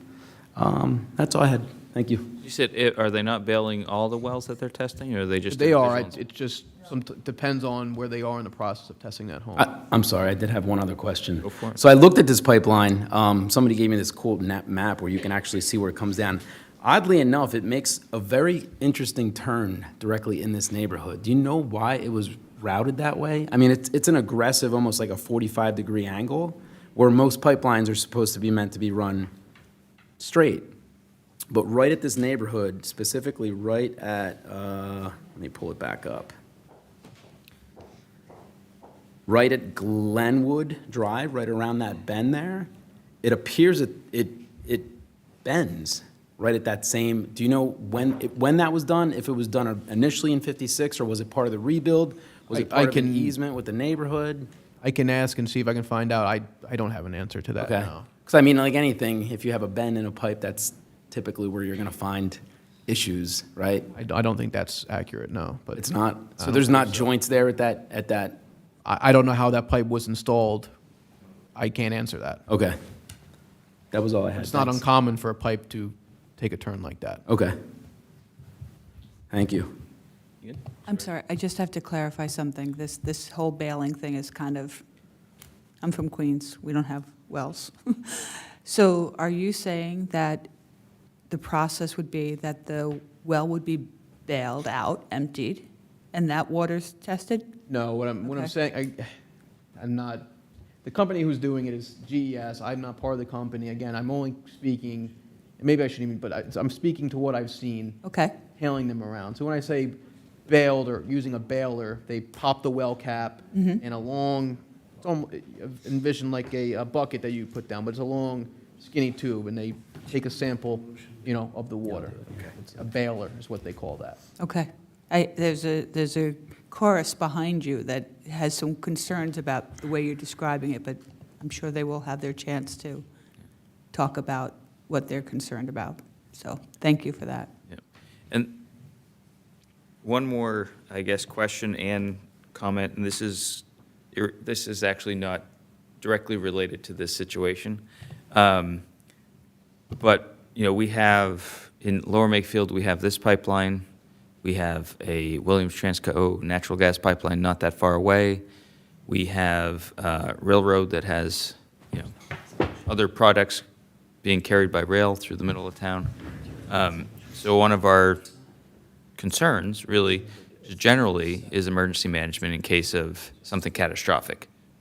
So I want to make sure, moving forward, again, irrespective of this situation, that the company, as the pipeline operator, works with our staff at the township from an emergency management perspective to make sure that we have all the correct updated information relative to how to address, and I know that's part of your overall planning anyway. I'm not sure that our staff has all that information. So if you or someone that works with you that is more in that field could coordinate with our staff. Again, I'm not focused on this particular situation, but so that we can make sure that the township fire and rescue folks, et cetera, have a plan in place that we can implement in the event of an issue. Yeah. Big or small. Yeah, I'll take care of that this week. And I think we're lacking as a township in some of those areas, and we want, this is a good opportunity to talk to one of them. You have a designated EMA, I guess? He EMC? retired a few weeks ago. Okay. But you can start with our township manager. Sure. And then I think we'll probably have a new emergency management coordinator very soon. Great. But if you could do that, we'd appreciate it. Not a problem. All right. Anything else from the board? So can I add a resolution to the agenda? So you want to add it, so we need a motion to add an item to the agenda, is that? We do. We need a motion to amend the agenda. Okay, I'd like to make a motion to amend the agenda to add a resolution. I'll second. John, All right. go ahead. All right, so any board comment? So by rule, I'll open it up to public comment specific, hold on one second, because we're going to have two rounds of public comment here. One is specifically about adding a resolution to the agenda that we'll then vote on, and then we'll have public comment after we vote on that to the larger issue of what he's just presented. So the resolution is something very specific. Then I'll have another round of public comment where you'll have plenty of time to come up that is more about what we've been talking about. So does anyone have any public comment about any concerns relative to a resolution specifically being placed on the agenda? Hearing none, call to vote. All those in favor? Aye. Aye. Any noes? Hearing none, motion carries 4-0. Now I can make a Now you can motion make to... the motion. And thank you. And then we will post a new agenda tomorrow on the website, which amends the current agenda, noting that there was a resolution added. So, Mr. Chair, I'd like to make a motion to adopt the resolution of the Board of Supervisors of Lower Makefield Township, Bucks County, expressing concern regarding the Sunoco pipeline leak in Upper Makefield Township, calling for the comprehensive remediation, preventative measures, a full review of pipeline integrity throughout the region, and the immediate shutdown of the subject pipeline until independent verification of its safety is completed. Okay. Get a motion. Anyone want a second? Second. Okay. Who was the second official? Was that? John. John, okay. I wasn't sure if you both were. So we have a motion and a second. I'll open up the board comment. Any discussion? All right, any public comment on the motion that's been made? Hearing none, I'll call it the question. All those in favor? Aye. Aye. Any opposed? Hearing none, motion carries 4-0. All right, with that, I'm assuming the board's had an opportunity to ask questions. So now I will open it up to public comment. The way, for those of you that might not be from Lower Makefield, generally, if you could when you come to the podium, please state your name, where you live, and we try to keep our comments to about 3 minutes. That's not a hard and fast rule, and it's if you have comments, please come up once. It's not a multiple up and back. So with that, please come up to the podium. My name is Christine Wanovich, and I live in Washington Crossing, across the street from where the leak on Energy Transfer's pipeline was finally discovered on January 31st. Energy Transfer wants you to believe that Lower Makefield is safe from this environmental catastrophe that this jet fuel leak has caused. They want you to believe that they know the geographical area where the leaked jet fuel is moving forward to. They want you to believe that there are no current leaks in the pipeline and that Lower Makefield is safe and unaffected by this environmental catastrophe. None of this is true. First, Energy Transfer admits that they do not know exactly when the leak started or even how much jet fuel has leaked. We know that the leak started before September 20th, 2023, when I first alerted Sunoco that we were smelling and tasting gasoline in our water. So obviously, the leak had to have started before it presented in my well. The leak was first described to our community as a pinhole leak. Mind you, that would have been a pinhole under high pressure. Then the leak was described more as a, quote, slow drip. Now an official report has stated that the leak is a 2.5-inch crack that is under a sleeve repair. We know that when the leak was uncovered, the amount of jet fuel that was coming out of the pipeline looked more like a school water fountain. And what we saw escaping from the pipe was not under pressure. So imagine how much jet fuel was leaking when the pipe was functioning under pressure. Second, Energy Transfer does not know where the jet fuel is and where it will migrate to in the future. They say they do, and were at first refusing to test the water of people who lived outside of their defined zone. However, now there have been several houses that have tested positive for jet fuel-related chemicals that are not at all in the direction that they have said the jet fuel oil is moving underground. By the way, some of those houses that have tested positive for jet fuel-related chemicals are on the north side of Mount Ayr. The south side of Mount Ayr is Lower Makefield. So Lower Makefield is literally across the street from where jet fuel-related chemicals are right now. Another house that has tested positive for chemicals related to jet fuel is down by the Delaware River. This begs the question, is the jet fuel oil leaking into the Delaware River as we speak? And if it has, how long and how much jet fuel has been leaking into the river? My understanding that it is at least some of the residents of Lower Makefield Township get their drinking water directly from the Delaware River. Third, Energy Transfer will say that their pipeline is currently not leaking. They will say that the pipeline has been repaired and there is no evidence that there are any other leaks. The truth is, they have no idea if their pipeline is leaking elsewhere, in Upper Makefield or anywhere in Pennsylvania. Energy Transfer fully admitted at an Upper Makefield Township meeting that they do not have good technology to identify small leaks. In fact, they told me and other residents over and over that they would know if the pipeline was leaking. They said they would know because they monitor the pressure in the pipes. There was a drop in pressure, that would indicate a leak. There had been no drop in pressure, therefore there is no leak. They said they would know if there was a leak because they are also using probing devices that measure for volatile organic chemicals. If there was a leak, right, the probes would pick up on the VOCs and identify where the leak was along the pipeline. They probed over the area where the eventual leak was found in September of 2023 and in January of 2025 and did not detect any VOCs. So probing also did not work to detect this leak. They said they could identify a leak through water testing. Our well water was tested in September 2023 and came back as not having any jet fuel in it. However, they tested water from the spigot at our house, that is, from the pump that was drawing water from the bottom of the well.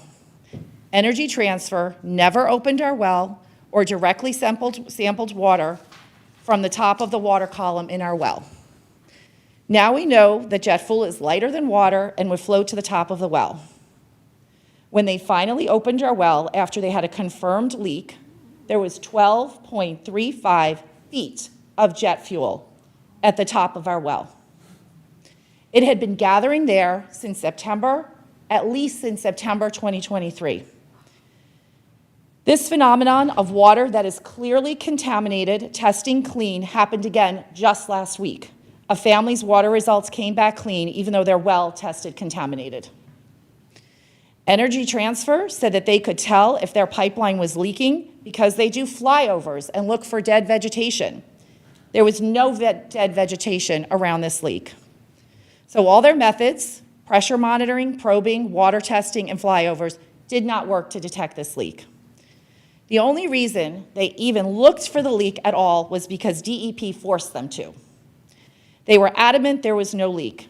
And the only reason they found the leak after they started looking was because someone finally decided to do a paperwork check and discovered that there had been a repair made at that spot in the 1990s. That is why they dug there and found the leak. No other reason. So when they say they know there are no other leaks, the reality is they have no idea. The pipeline from the 1950s that they say has a, quote, an indefinite lifespan, could be leaking all throughout Pennsylvania and New Jersey, and they would have no idea.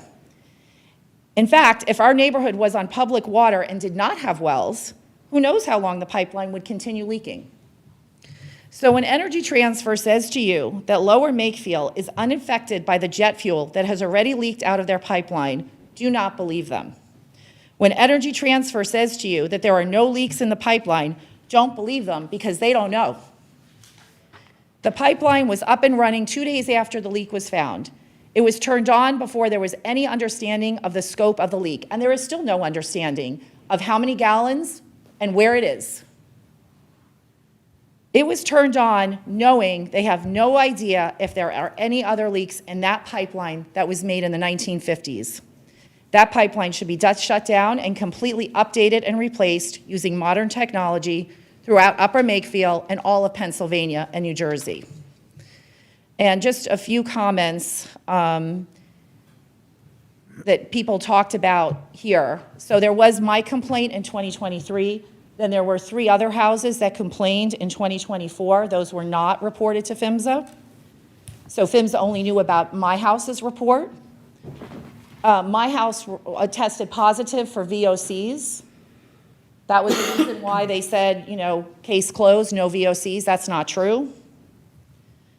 Getting water wells testing have been a fight. They are not regularly opening water wells, and they are definitely not sending, they're maybe checking for VOCs, but they are definitely not sending them to the lab, mostly. I mean, I don't understand why that's such a big deal to do. And smart pigs came up also. I just wanted to comment that smart pigs are found to be ineffective with small leaks that have sleeves over them. So they can't really see the leak because there's a sleeve over it. And that's all I have. I don't know if you have any questions for me. I just actually had one question. When they tested your well originally in 2023, what did they say they found? Our water was great. They said it was probably some bacteria. That's what they told the 4 houses who had complained of oil smells in their well. They said it was probably some bacteria. And again, it was done at a spigot where the pump is drawing from the bottom Yeah, of the so well. it was drawn from the bottom. The well was never opened. Okay. That's all I had. Thanks. Over the course, between September of... Bless you. Between September of '23 and January of this year, did you have continuous taste and smell issues? Yes. Well, So we had ended up putting in our own filtration system based on advice from a water company because we knew we had VOCs, but we left one hose and spigot out. And so, I mean, my husband checked it almost every day. It never changed. so, yeah. How's your water now with what you've put in? The filtration system? We haven't drank or cooked with our water since September 20th, 2023. So what do you do for water? We use bottled water. For everything?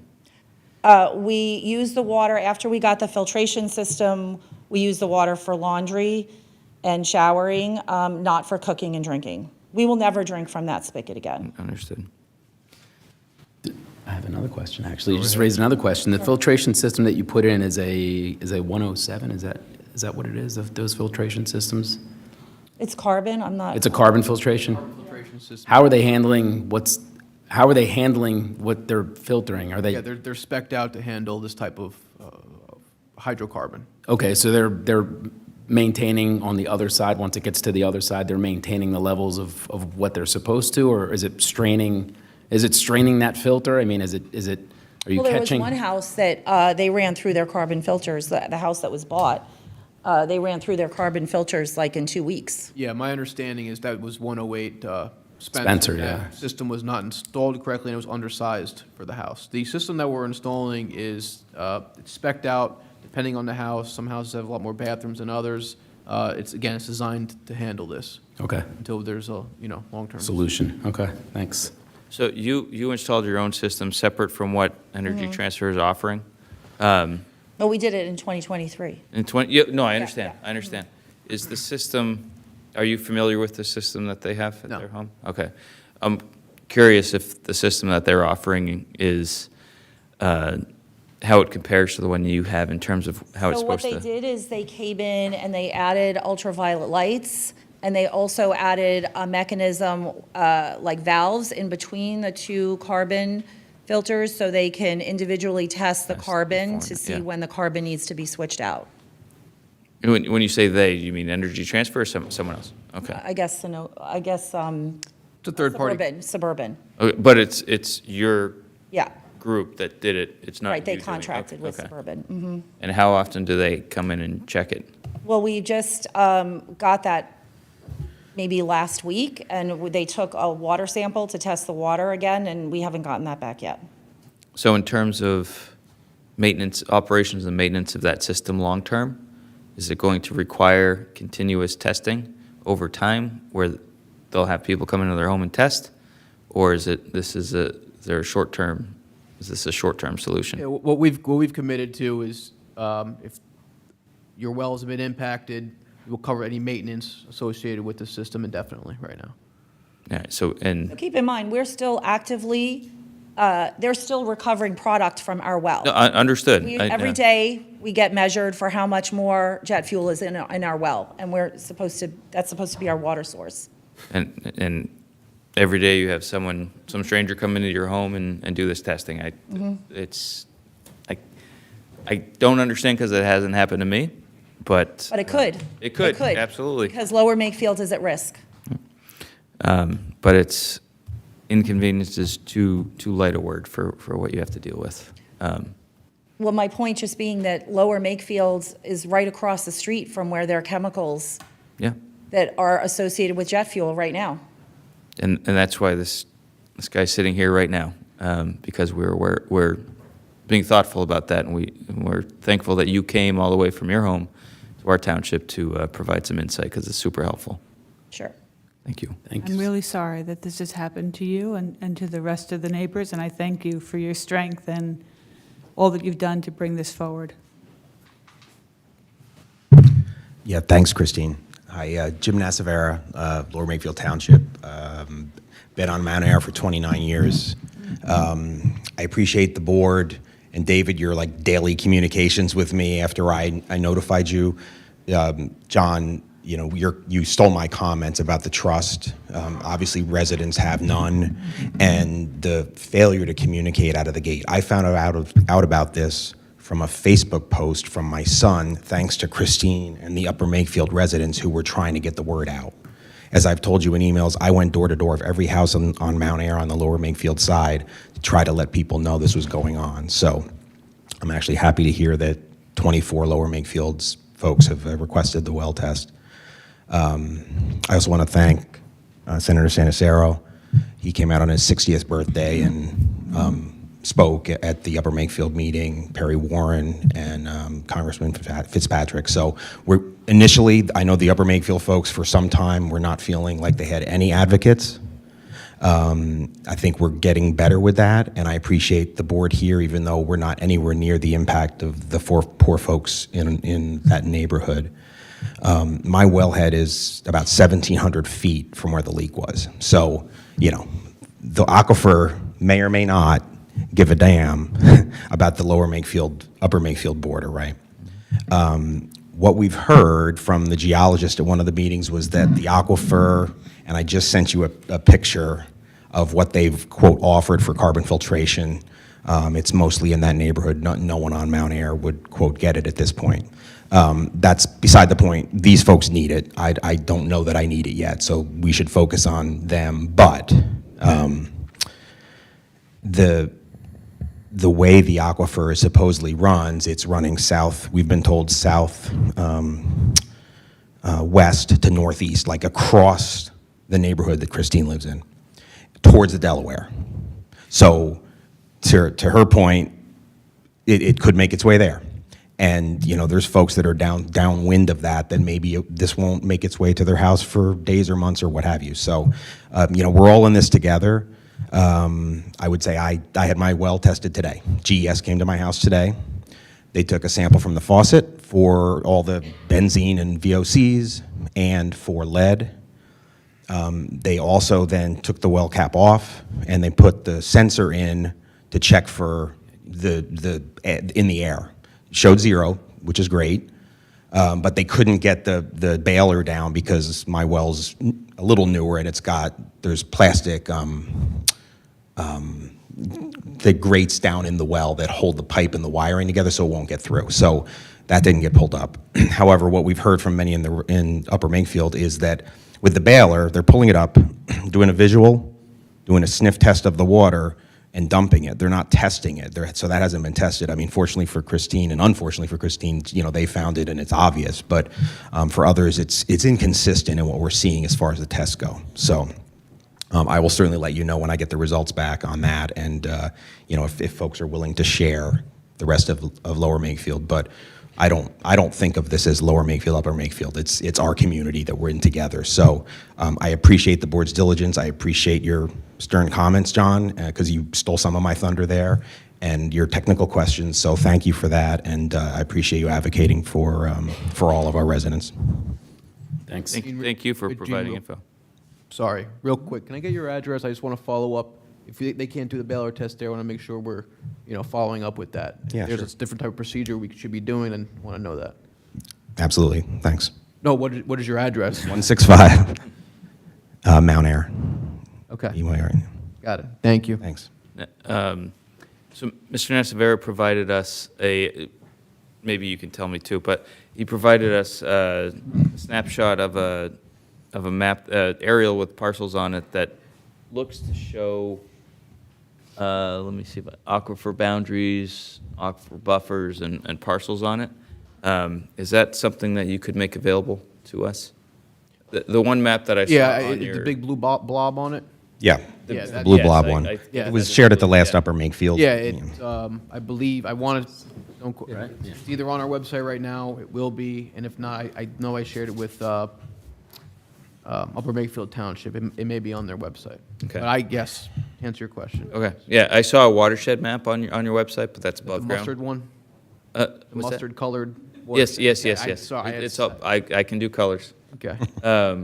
But I didn't see the blue blob. Sure. map. So if that one, to me, is of more interest for what we're dealing with. Yeah, understood. And just to clarify, when you were speaking with me, you agreed that everybody in Lower Makefield that was within 150 feet of the pipeline that had a well would get full service, right? Meaning they would get tested.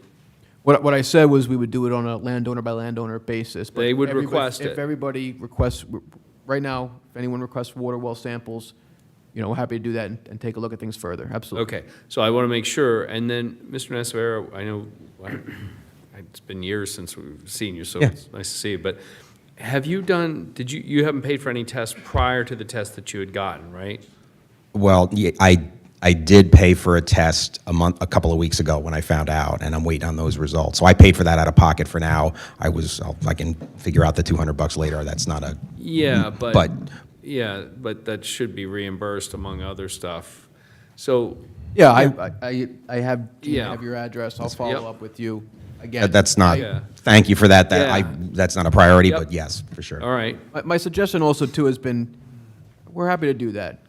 Please call the 1-800 number. You get someone immediately. Yep, yeah. And we will have those conversations. Again, this is individual landowner by landowner basis. But again, we're happy to do it. okay. And I will say that We're trying to make this right. Yep, yeah, yeah. that is how that worked. I called the number. And they had I got somebody a- out? I got a call like a day later, and Okay. they scheduled me to, and they came out, today.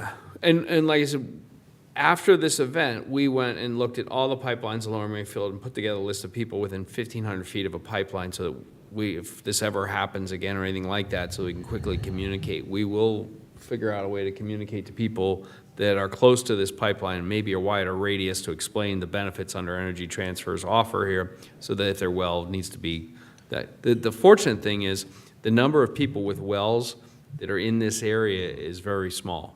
So hopefully that there's not that many.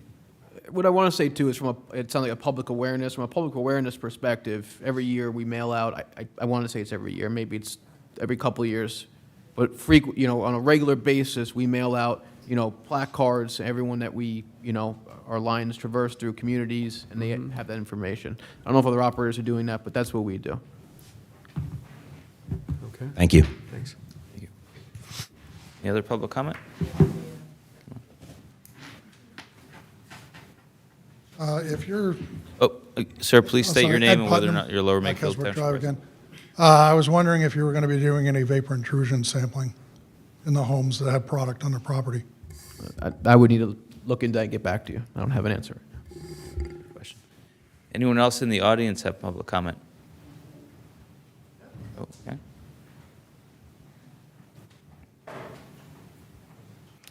Hi, everybody. Colin Coyle, Lower Makefield resident. I had a question about the map, and you may not be the right gentleman to answer it. It might be the technical individuals, but the map shared on the incident response website shows the topographic drainage basin, big blue blob or green blob, depending on which blob you're looking at.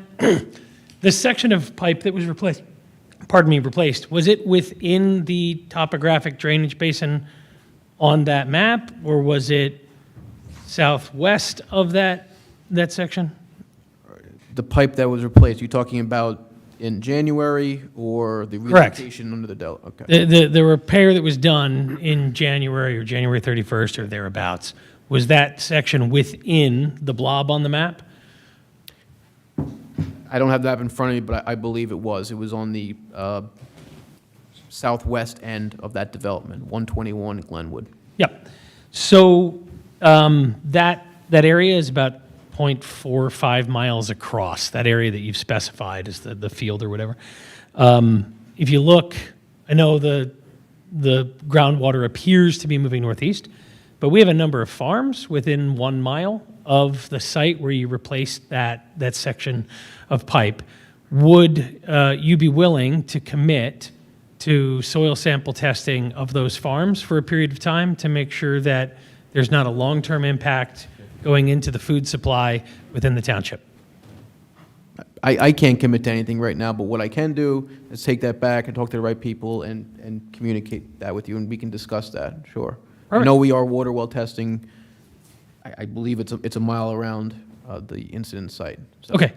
Yeah, water wells are great, what a soil sampling, not sure what goes into that, but it's, yeah, we're willing to work with anybody. Sure, yeah. I mean, if we can just make sure the groundwater that's going into the things that we eat is getting tested as well, that would be appreciated. Sure. Thank you very much. Just contact information to follow up, or? I think you can just work through the town. I'm just looking for the commitment to the town, Sure. not to myself. Thank you very much.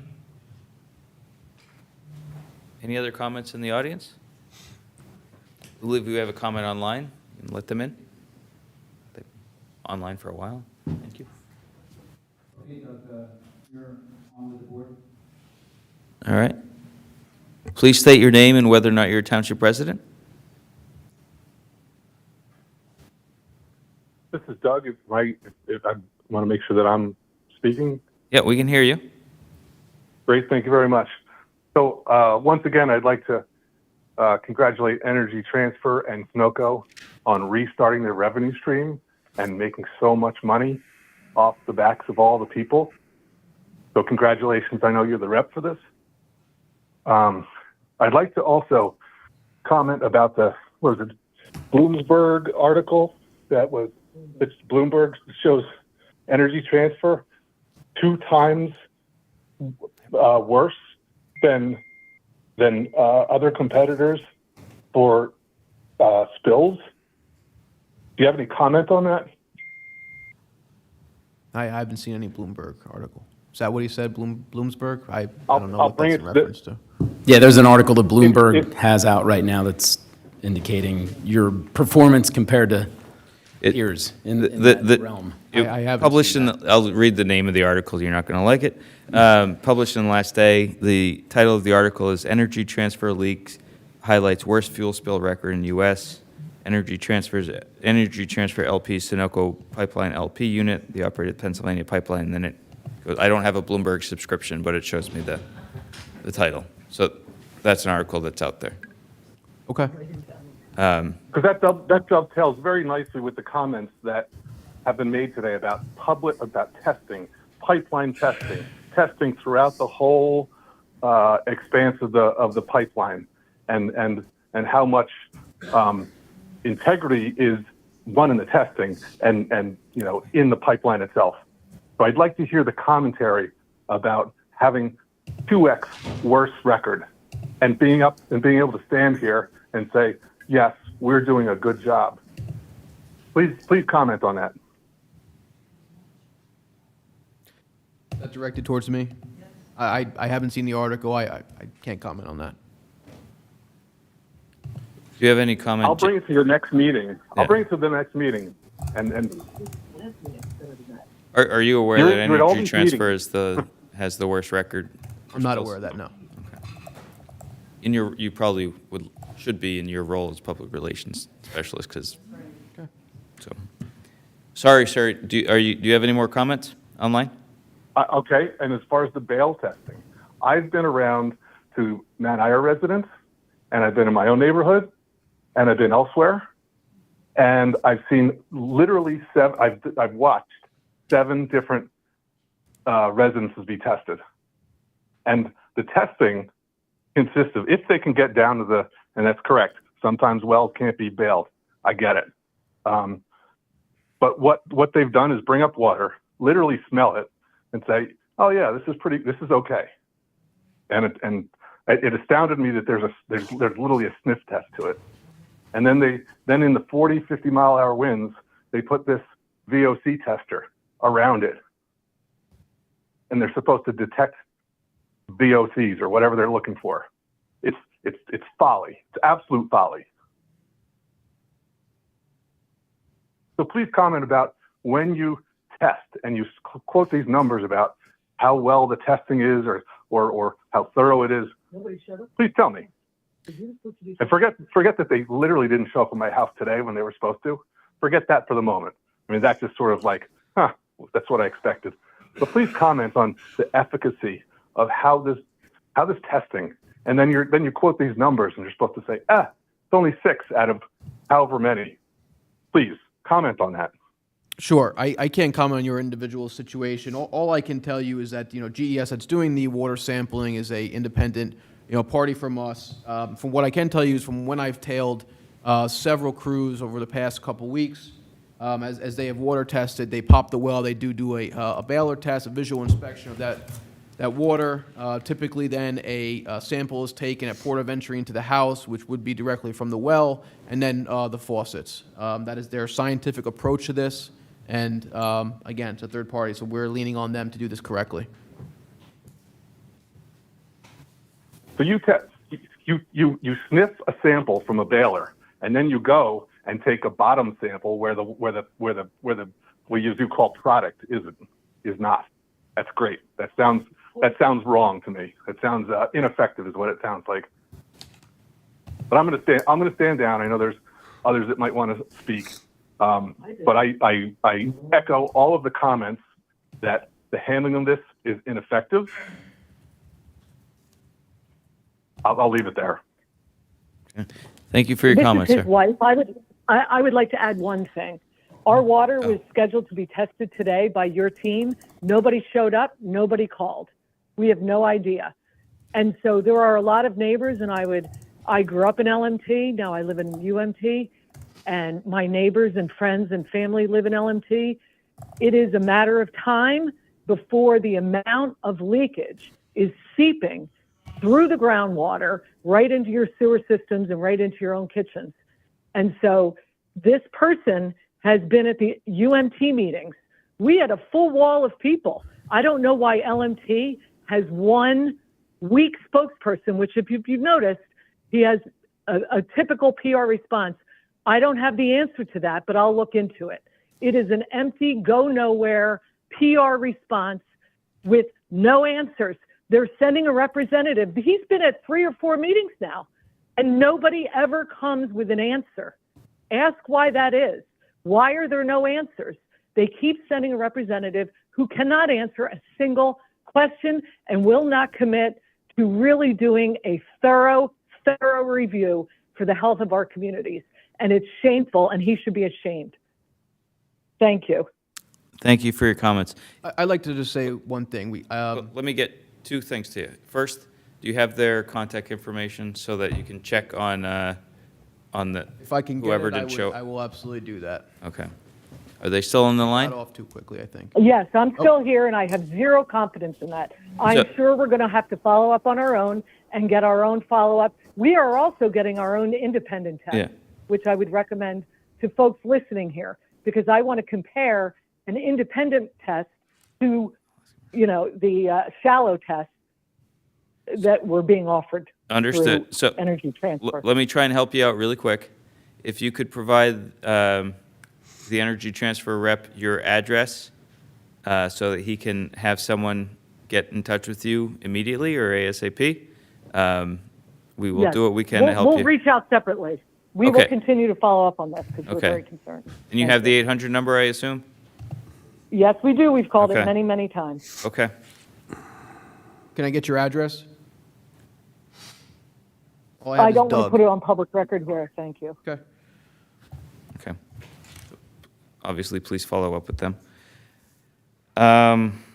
Any other, we still got the red light on. Anyone else on the Can I phone? respond to at least one part of what the last comment said? David had reached out. I was happy to come here. It was a little short notice. I'm here. I explained it in the beginning. Wanted to give you a high level of the situation, where we are, where we're going. I am more than happy to have a larger meeting and bring the folks that can answer all of your questions here. We have done it before. We have answered a lot of these questions, so happy to do that. Yeah.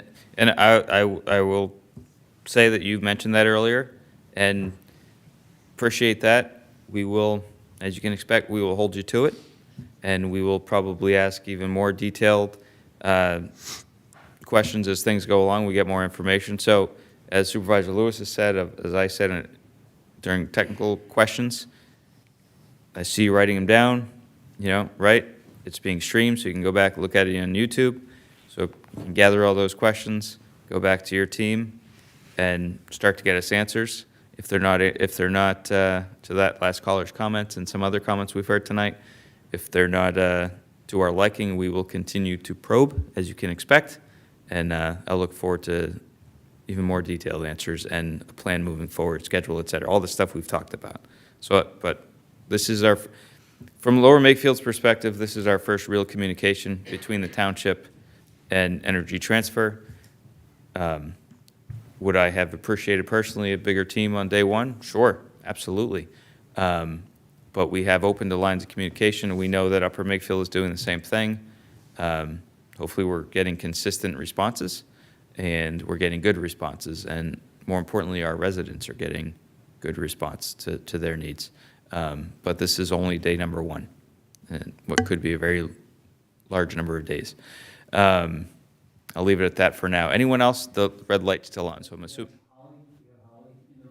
All right, Holly, you're with the board. Can you state your name and whether or not you're a Lower Makefield Township resident? Hi, yeah, Holly Lazaro. I'm a Lower Makefield Township resident. One of the supervisors made an allusion to a new data set of houses that were within, I think he said 1,500 feet of any pipeline in the community. First of all, thank you for doing that. That's great proactive motion based on this problem. I'm wondering if that could be publicly posted or if we can get access to it if we come to the township, because I think it's excellent that you guys know for an emergency response, but it's also really important that we know if we're on that list. We're looking at our township manager. He's going to respond to you in a second. I mean, we're happy to provide the information. Yeah. So, Holly, if you could either give us a call tomorrow or email me, I'm happy to email that information to you. Great, thank you. Thank you very much. And thanks for what you're doing. I appreciate it. Thank you. And I don't know if you're still listening. There is, for anyone listening at home or here, this is going to get complicated, but I'll keep it simple. There is PHMSA does have a National Pipeline Management System, I believe, public viewer, where you can go online, and it's not the most user-friendly, I'll say that, but there is an online viewer where you can look up specific pipeline locations on your, if you want to check your home or some other location, proximity to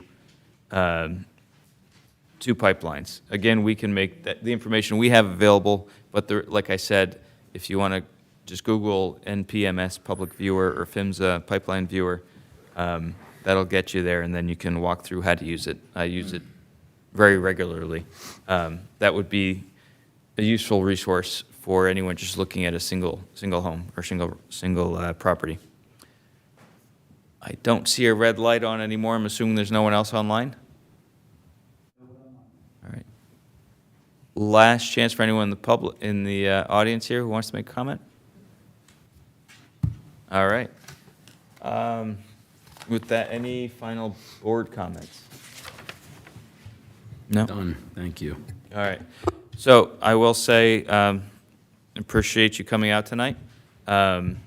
Please, like I said, I'll just reiterate, please keep us informed. Please keep our residents informed. And keep an eye out for an invitation to a future meeting.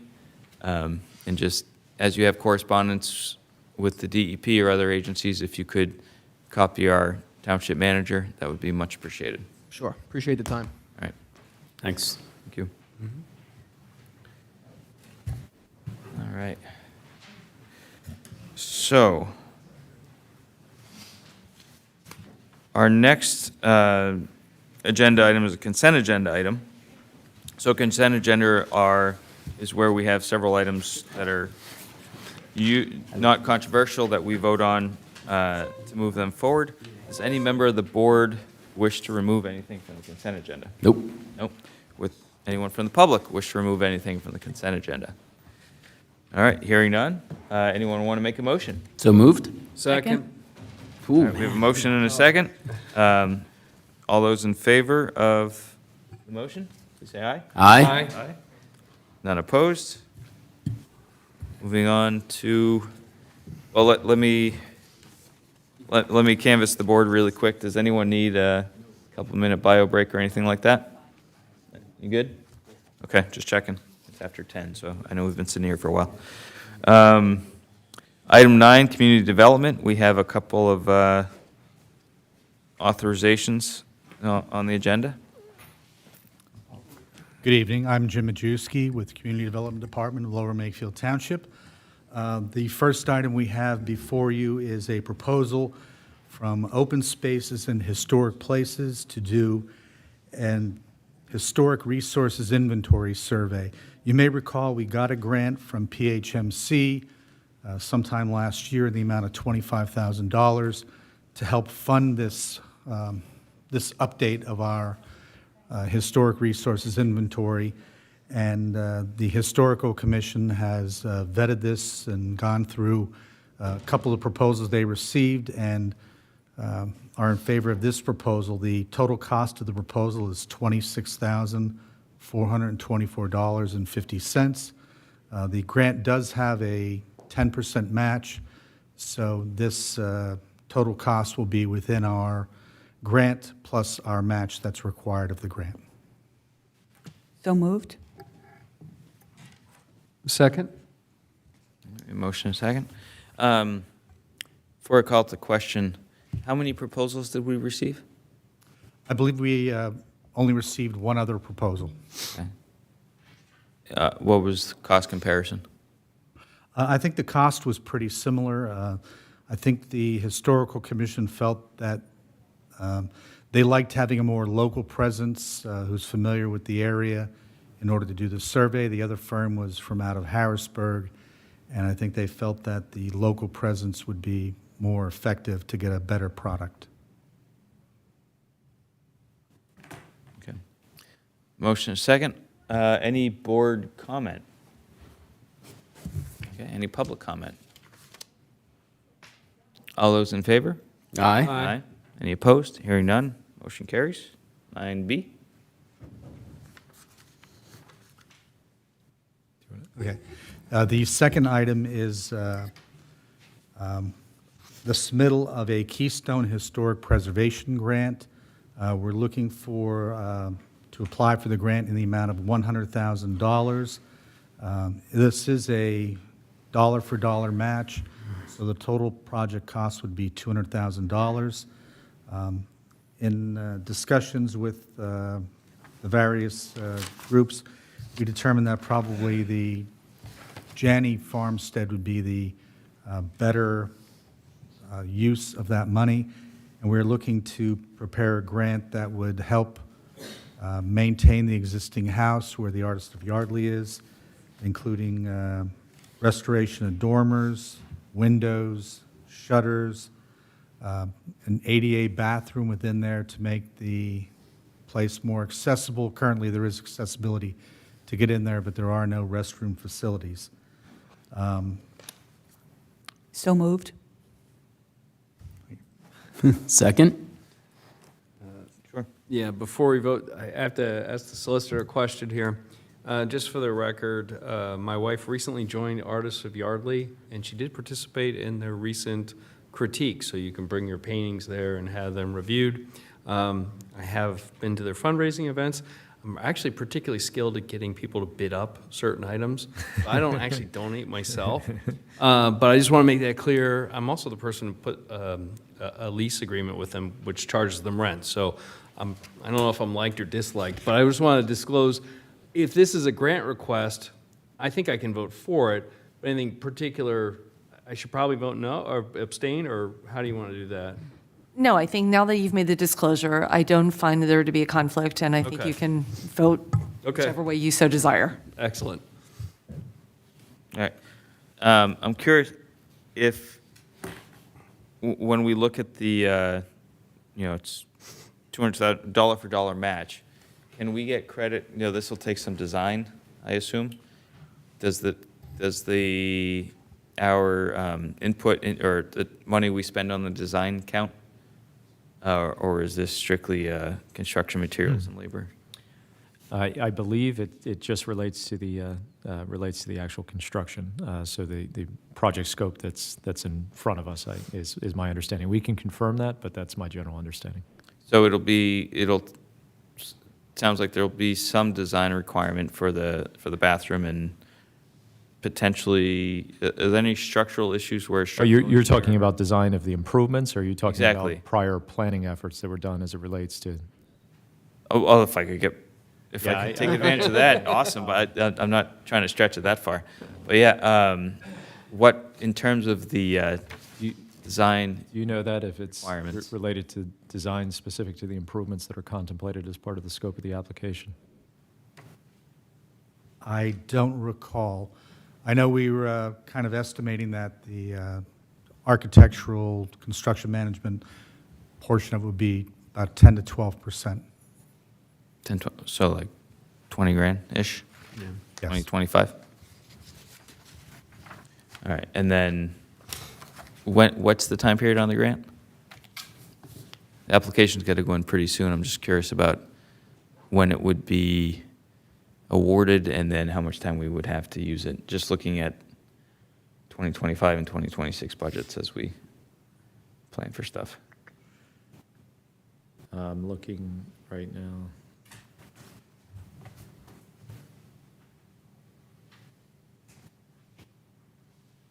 And while you're doing that, I don't recall, but has the Master Plan Implementation Committee signed, I don't want to say signed off on, but also had a look at this to make sure that it jives with? Yes, they have. Plan? Okay, that's what I should ask that question. So there's a note on PHMC's website. It says if the applicant is selected for funding, their project period will extend from the date of execution of the grant, which they're estimating at about September 1st of 2025 through September 30th of 2027. So it looks as though they're anticipating awards, I would say in summer, with execution of the agreement happening sometime early fall, and then there being essentially a 2-year window to complete the improvements. Yep. Good. All right. Sounds good to me. Any other questions, comments? All right. Call the question. All those in favor? Aye. Aye. Any opposed? Hearing none, motion carries 4-0. Thank you, Mr. Majewski. All right, item 10, engineers report. It was in your packet. Anyone have any questions, comments, concerns? All good? All right. Item 11, I think we're gonna We can, yep. move that to our next agenda? Do we need That's to make fine, any yep. formal motions on that? Okay. All right. All right, Mega. We're looking forward to hearing from you. She was so ready. She's still here, too. That's impressive. I feel bad for her. Me too. I'm sorry. All right, can we skip the next one? I'm just kidding. Item 12 is the manager's report. So just to provide some context, so items 12A and 12B relate to changes to pension-related provisions concerning the non-uniformed employee pension plan that came out of the negotiation with the Independent Association of Lower Makefield Township Public Works Employees. You've already entered into that collective bargaining agreement with the association, and these are sort of changes that are resulting from the execution of that agreement. So the first item is consider Resolution 25-04, amending the Lower Makefield Township Non-Uniformed Employee Pension Plan to provide a normal retirement benefit under the Rule of 80 for employee participants that are members of the Independent Association of Lower Makefield Township Public Works Employees. So moved. Second? All right. Any board comment or questions? All right. Any public comment or questions? Hearing none, call the question. I actually just had one question. Can you explain what Rule 80 is? Yeah, so the previous plan provision, and again, this is just it's not affecting all non-uniform employees that are members of that plan. First thing to note is, again, as I'm getting to your answer, but answer your question. This is a closed plan, so there's no additional entries in entrance into it. Okay. So the Rule of 80 basically requires a minimum age of 60, so that and a minimum years of service of 20. So the combination of those two is where we're getting the 80. Thank you. All right. May I? Of course, yeah. Just one more. Yeah. All those in favor, please say aye. Aye. Any opposed? Hearing none, carries 4-0. No, I have it. Said. The next item, again, is related.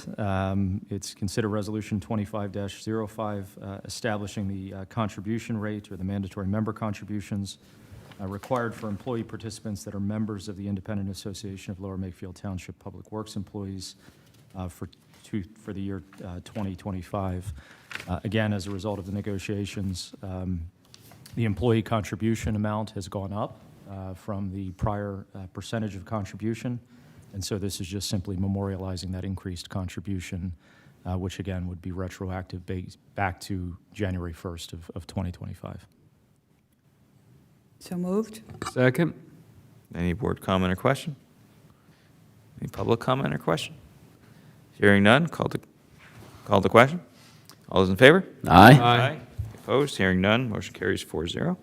Thank you very much. The next resolution is Resolution 25-06, approving and authorizing the submission of an Act 537 Special Study and Plan Amendment to the Pennsylvania Department of Environmental Protection as the amended official Act 537 Sewage Facilities Plan for the township. This is a condition of the transfer of the permit, the operating permit from the township to Aqua as part of the sanitary sewage sale. Fred Ebert from Ebert Engineering is here to brief the board on progress relative to this effort and sort of the necessity to pass this resolution. So, Fred. Good evening. Pleasure to see you guys again. It's been a long time, almost 3 years actually. Why are we readopting the special study? The main reason is that the DEP is concerned in providing an extra level of detail because of the PUC's opposition to other sales. So they issued a review letter on July 25th of 2024. Really what it asks us to do is it provides additional level of detail, planning approval to permit 2 of the pump stations, and they just want to have clarity and documentation. They also had a requirement to have Falls Township and Yardley Borough Planning Commission also review all the revisions that were made to that. And then after the Planning Commission provided their comments, so the Falls Township Planning Commission met and approved it on November 26, 24. Yardley Planning Commission approved it on December 11th of 2024. We then did a new 30-day public comment. So that way the public had the opportunity to see, hey, were there any other comments there that would do?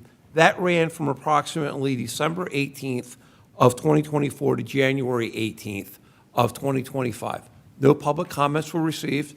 No negative comments were received. Everyone recommended to approve it. Falls Township Board of Supervisors then approved it on January 26th. Yardley Borough Council approved it on February 4th of 25. The reason they're asking you to do it, and I'm not even sure that they're necessarily asking you, I'm recommending it, that way all three impacted municipalities have all adopted the same exact document. And the document, just so you have an idea of how big it is, this is literally the document. It's been a long evening. I like to talk. I will stop, answer any questions that you have. Any questions or comments from the board? I probably just one. Absolutely. So we got, I say probably because I don't know if it'll turn into a couple. How does this relate, and Dave or Fred, please correct me on the dates, but so we got a letter from the DEP, comment letter back, I think June of 22-ish, if that makes plus. Yeah, that makes yes. sense. Yep. That my version of what I understand it to be, I should say, is that we've been trying to respond to that letter over the course of up till now, essentially. We responded 3 times. Right, well, we're trying to close that letter out. Yeah, yes. This letter is actually from July 25th of 24. So we submitted it back in 22. We had one other letter that we responded. We got this back in July 25th of 24. Part of the challenge for me is, quite honestly, I have to get Aqua to commit to it because while it's your 537 plan, they're the ones who are implementing it. So I have to go through their levels of bureaucracy and get all of the responses back, which probably took me till like September. I then had to submit it to Falls Township, have their engineer review it, to Yardley Township, have their engineer review it, meet with David, have them do it, then get it on a planning commission. So unfortunately, I hear your frustration. Totally get your frustration. I just want to make sure this is part of it. It's all part of the same thing. Right? Absolutely it is. Yes. Any other pieces after this to close out that letter? And I'm saying close out the letter, but basically close out the process. When are we done? I don't think there will be. I will tell you how it works. Because the Officer of Consumer Advocacy from the PUC has raised issues in, East Whiteland Township, New Garden.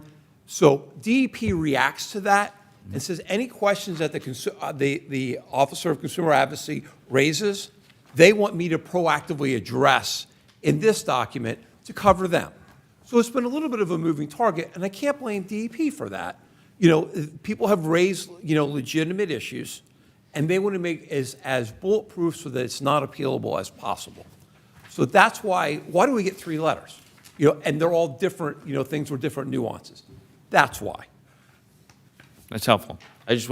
I'm just trying to close this out so we don't have to deal with it anymore. You and me both. Okay. Believe me. Yeah. Okay. So we have a motion and a second. Actually, there was no motion. There was no No. I'm sorry. Nope. I'm getting ahead of myself. Does anyone want to make a motion? So, moved? Now we have a motion and a second. Any board comments or questions? No. Instead of what I just asked. Any public comment or questions? No one's online? So I will call it the question. All those in favor? Aye. Aye. Any opposed? Hearing none. Motion carries. You're approved. Thank you. Great Get to it see you out the guys door. again. Thank you. Night, Fred. Thanks, Fred. Wow, we still got more stuff. All right. Item 13, Park and Rec. Do you want him to come? You good? Pickleball is my favorite sport. I'm sorry. Do you want Derek to come up as well? Huh? Come on up, Derek. Dave said you had to come up. You gotta wake up now. In the back of the room going, huh? Sorry, yeah. He was napping back there. You can keep moving to different chairs, Derek, but we'll find you. Got some water there for you, Derek. Like a, where's Waldo? Well, Nobody's drinking the water, by the way. he's up for item 14 too, so he'll have to stick around. They didn't take the Hi. break. They did not take Hello, it. everybody. Hello. So the first item on the agenda for me today, or for Parks and Recreation today, is Finch Court, Hika Court, Cardinal Court, everybody calls it something different, pickleball tennis court renovation. This includes two pieces, both the engineering and the construction of the court and repair of the fence, or replacement of the fence. So I'm just asking for the approval of boards under budget. The cost of the engineering, or the courts, is $262,398.30. And the cost for engineering is $26,500. And that falls under our budget of $400,000, which was in the fee and lieu fund for Parks and Recreation. So if you have any questions, I'd be glad to answer them. Or Derek. Sorry to offer you up. So moved. Second. Any questions? I think we covered this a lot over the budget season. I think we talked about this one a lot. So it's totaling about 300,000 Yeah, with engineering fee and everything? $288,898.30. Can you give us the layout of what the courts are going to be? I know that you guys have talked about it at Park and Rec, but just for the general meeting. It'd be the same layout as is currently. So is it two tennis courts, and it ends up being four? Four, right? So it's two full tennis courts with then four on each? It's not permanent. And it's just painted in with the temporary Yep. nets Yes. available for setup? Cool. Mhm. All right. That's all I had. Any other? Okay. Any public comment? Hearing none. Call the question. All those in favor? Aye. Aye. Any opposed? None. That's 4-0. Next up. So the next on the agenda is the heater replacement of the lap pool. This does come in a little bit over budget, so $23,455. This is also in the rec fee and lieu budget. The budgeted amount was $20,000. We do have a heater that's broken in the intermediate pool, much smaller pool. We also have the lap pool that's a heater that's not very reliable. To me, and listening to the members' feedback, the heater in the lap pool, it would be better replacement at this time, and maybe we just go without, or if we can use the parts from the lap pool heater to mend the intermediate pool heater this year. That would be a great solution. The lap pool services are seniors. They need higher heat for some of the things that they're doing, like water walking and water aerobics. We also have the swim team in there, so the variation of the temperature of the pool is much more important in that pool. That is why I'm coming to you with that. The last time the heater was, or the first time the heater was installed was in 2008. So it's an older heater, so it's at end of life. So I'm here today. So moved. Approval. Thanks. Second. All right. Curious, how many municipal pools in Bucks County have heaters? Oh, my. That I know of, there aren't any, but I could. Premium. And then this is being funded by the fee and lieu Yes. rather than the pool fund? Yes. All right. Okay. I think personally, I've said this many times, but to me, we've been paying for a lot of stuff through fee and lieu with the pool because the pool can't cover it. I think until the pool can cover stuff, I would be opposed to using fee and lieu monies to cover these types of things. So that's my opinion. Obviously, board members can do what they need to or want to. Any other board comment? To that point, is there studies, or has Park and Rec looked at, and I know that you guys have already raised fees several times, to kind of help offset that? I mean, ideally is to break even, maybe to collect more than what we're spending in order to have, and I know that we're 50 years too late, kind of, to put money aside for capital projects, but I mean, maybe to soften the blow a little bit to Dan's point. I mean, long-term, that'd be the goal. as I mentioned previously, I really have to get with Mega to have a, further discussion of maybe what are some opportunities down the line. And the park board, they've been a little bit brainstorming in the back end, but we really need to pull together something that we could start building enough capital that we can do some of these projects. Unfortunately, some of the projects were so delayed that we're doing a lot of them right now at the same time. It's makeup time. Yes. Yeah. Mhm. Thank you. Yeah. Do you have a comment? Go ahead. Monica, thank you, and I do appreciate your comments, Dan. So I'm just going to look forward and say, yes, let's get with Mega. Let's have a plan for what the pool needs, and let's start mapping out how we can get there. Sure. I appreciate that the years that this township didn't invest in the pool have created somewhat of a, maybe crisis is too strong of a word, but there's a lot that needs to be done, but we need to find a way to do it that is more equitable. Any public comment? All right, I'll call the question. All those in favor? Aye. Aye. Opposed? Motion carries 3-1-0. Okay, so next up is the pool painting bid. This is the end of a 3-year sandblast plan. Next year, we'd be going back to just regular painting, which is a lot less expensive. This year, American Pool was the low bidder, $83,118.28. There were 4 bids, the highest being $139,000. So I'm asking for your approval to move forward with the pool painting bid. So moved. Second. What's the budget on this one? We had 110 in that line item, so there are other Oh, yeah. items in there, yeah. And what's the funding source for this one? Pool. The pool fund? Yes. There we go. Painting I always like to hear it. Under budget and pool. Hey, feel like I'm they not knew going it. to complain. Yeah. See? I'm Fast reasonable. track it. I'm reasonable. That was my question. Any public comment or questions? Hearing none, I'll call the question. All those in favor? Aye. Aye. I'll say- Wow, very much. resounding. All right. Thank you, Monica. Thanks, Monica. You need a second, Derek? You good? No, I'm good. All right. I'm ready to go. All right. This evening, I have a couple items. The first one would be consider authorizing the purchase of a 2024 Chevy 3500 pickup with upfitting. The vehicle's coming from Chapman Chevrolet on their CoStar's contract, and the upfitting would be from Levan's Upfitters. Purchase price is, it's actually going to be financed, but I believe the total cost, David didn't write it in there for me, but the vehicle was $48,723, and the upfitting total price is $19,994. Ooh, some nice upfitting. Anyone want to make a motion? So moved. I'll second. All right. So, Derek, it's being paid for by the Park and Rec operating Yeah, fund? so again, there's a couple things, so it's kind of out of whack here, but these 2 items, the next one, the pickup and the Kubota, they are both doing a lease purchase agreement for these vehicles through Santander Bank.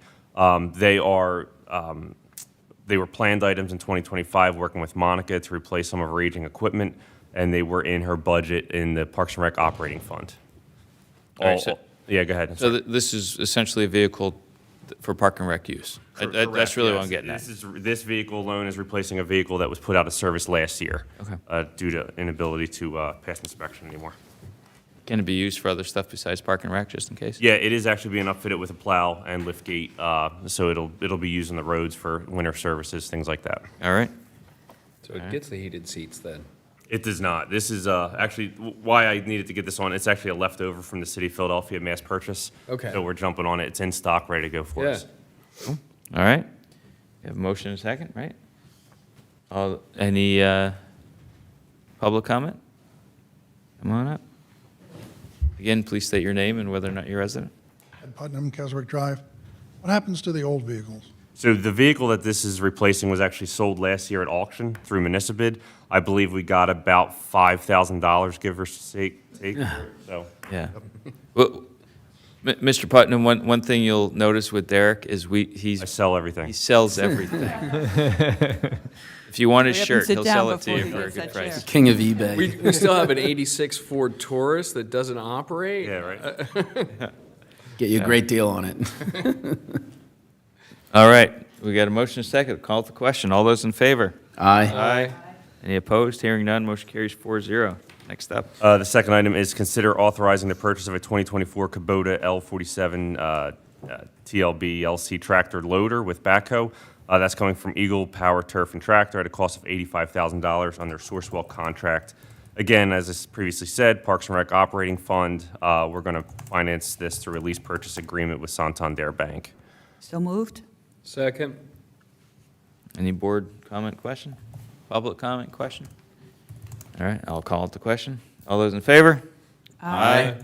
Any opposed? Hearing none, motion carries. Item C is obviously the above is to consider the acceptance, authorization of execution of a lease purchase finance agreement with Santander Bank for the above two items. So moved. Second. All right. Any concerns with the lease agreement? I don't, Maureen, you want to comment on that, or? Yes, okay, you're stealing my thunder from the only part of my report. I have reviewed the loan documentation, at least a form of documents, and they're fine. They're very similar to documentation that was signed in 2021 for similar type purchases. Okay, that's what we like to hear. Any, no board comment, public comment? All those in favor? Aye. Any opposed? Hearing none, motion carries. Thank you. What else you got? And I know it's late, but I just wanted to get in front of you, the board, because I'll be back a few times in the next few meetings here to go over additional equipment purchases for 2025. So I did share with you an Excel file. Again, I'm sure you guys didn't look at it, but just wanted you to be aware of what. So confident. Oh, I mean, So confident. No, it's an Excel file, but just to understand. Brutal. Just understand. We're gonna work on polish tomorrow. Is what we're gonna do. Did someone feed the gremlin after dark? What's going on over there? I'm sure Still you late. look at it. But to We hose them understand what's down or out there wake for them the up year for and- purchasing, total cost, the financing sources of where the things are going to be purchased from, what funding mechanism, and things like that. So I just wanted to get that in front of you because, again, it may seem over the next few meetings I'll be here buying a bunch of equipment, but they all are budgeted and planned out. So, Thank you. Quick question. Sure. What method, how'd you share that Excel spreadsheet? Katie uploaded it, I think, to the OneDrive, right? We didn't see it in there. So if you could. I give it to Dave. It's beyond my hands at that point. We were just, both of us were just checking, so Yeah, if we'll you could- make sure to get Dan that to tried to you. make a Yeah. pivot table out of it, and when it wasn't Yes. there. You know, I did this and everything. Perhaps the Eagles parade got in the way. Man, perhaps. See, I knew you guys didn't read it because it wasn't there. It's excused. Yeah. It wasn't- Right, exactly. it wasn't a- That wasn't a comment about you. Yeah, but I know you didn't read it because it's The you didn't ability get to it. get it on the website, yeah, or OneDrive. Awesome. That's great. All right, so Well, once you guys get that, if you have any questions, just let me know. But just to understand it, I will be here quite a few times. There's mowers on there. There's a couple dump trucks, things like that need to get replaced that are planned out in the budget. A lot of them are funded through liquid fuels, which is money from the state. A couple mowers are from the general fund, which is to maintain the basins, and the big one may be possibly at the next meeting would be the LSA grant for a tub grinder replacement. So just there's a lot coming down the pipeline. So I want you to be aware. one thing to the mowers, if there's any opportunity with the basins to naturalization. I would absolutely love to. Yes, I agree. All right, I'll let you go. Thank you. Thanks, Derek. Thanks, Derek. Just one more thing. I'm kidding. Madam Solicitor. Thank you. I'll keep this short. The minutes to reflect the supervisors met in executive session prior to this Board of Supervisors meeting to discuss employment issues and legalities involving a litigation matter. With that, as I mentioned, you stole my thunder about reviewing loan documents. The only other thing that I have to mention is that in future meetings, either our next meeting or the meeting thereafter, we will address, meaning discuss, and possibly vote on the conditional use hearing that was held last meeting regarding MRG Stony Hill. And that is it. Thank you very much. you. Thank you. Supervisor reports. The only thing I will mention, the Stormwater Management Committee has met just recently with our consultant and made a few edits, updated it with some PADEP new rules, and that should be on one of our agendas very soon for everyone to take a look at. Supervisor Lewis. Sure. On Tuesday, the Human Relations Commission went through training from the Pennsylvania HRC. So we did training, and staff was available for that with Heather Roth, the regional director of the PHRC. And so hopefully we'll be able to operate normally thereafter on the training. Last week, the Environmental Advisory Council met on Thursday. We went through a number of the agenda items that they have been speaking of, and they also held a very successful Valentine's Day themed birds and insect program on Saturday, if you had a chance to go to that one as well. And that's all I have at this time. Thank you, Mr. Lewis. Mr. Ross is not here. Supervisor McCartney? I have nothing to report at this time. Supervisor Blundy? No report. All right. Any other business? Nope. All right. Good to hear. Any appointments to boards and commissions? Mr. Chair, I move that we appoint Stephen Cuprell to this Trenton Mercer Airport Review Panel. Second. Okay. Any board comment, question? That's my committee. Oh, sorry. Okay. Well, I wanted to acknowledge he's been sitting here waiting so patiently. the whole time, too. He gets a special Wow. round of applause. You put in the work. Jeez, the rest of the committee's gone, but he's still here. It's a good sign. Good man. Well, we have a motion and a second. Yep, it's all been done. The interview was great. That's my comment. Any public comment? Hearing none. Call the question. All those in favor? Aye. Aye. Motion carries 4-0. All right, this next one, I was looking at the time. This is additional public comment on non-agenda items if we need it. So we had public comment. You don't have to raise your hand. You can just come on up. Again, please state your name and where you live. I held this till now because I didn't want to take up everyone's time, but it was quite a long meeting. I was wondering if the township would be interested in inviting Congressman Fitzpatrick into the township for a public meeting on like what's going on in Washington. It's very hard to keep up with right now, so I just thought it might be something that I'll certainly write him an email. If you guys can invite him, that would be better. Any of the state representatives too. Can I take that? Invite our senators too, but I don't think they may or may not come too, but that's what I would just ask. Yeah, if you could- we Very would nice. welcome that, Mr. Putnam. And we do have a very good working relationship with the staff. Representative Fitzpatrick tends not to have public meetings in that manner and has not had an open public meeting. Doesn't do that. And the frustrating thing is that folks that ask for, don't get a response, come to us on stuff too, and we don't have jurisdiction or ability. I in mean, some I'm cases. going to ask, but I thought it would Yeah, we would. carry more weight if you ask. Yes, we would welcome him, and he's welcome to this room or our community center at all times. We would welcome that, as well as both our U.S. senators. Our state senator and state rep do have frequent, they're around all the time. You see. Yeah, them no, every day. I think we need the Yeah. local In representative. our meetings, fair amount. Yeah. Relative. I'm happy to extend an invitation if he's willing and able, absolutely. But he usually doesn't, huh? Yeah. Or even to host, even if it's not on the Board of Supervisors' agenda, he could we'd be happy to host at one of our, here or next door, if that's. His newsletters talk a lot about what he's doing, but not what anyone else is doing in Washington. Yeah. So, anyway. What No, are they good doing? question. No, that's what we do. Any additional public comment?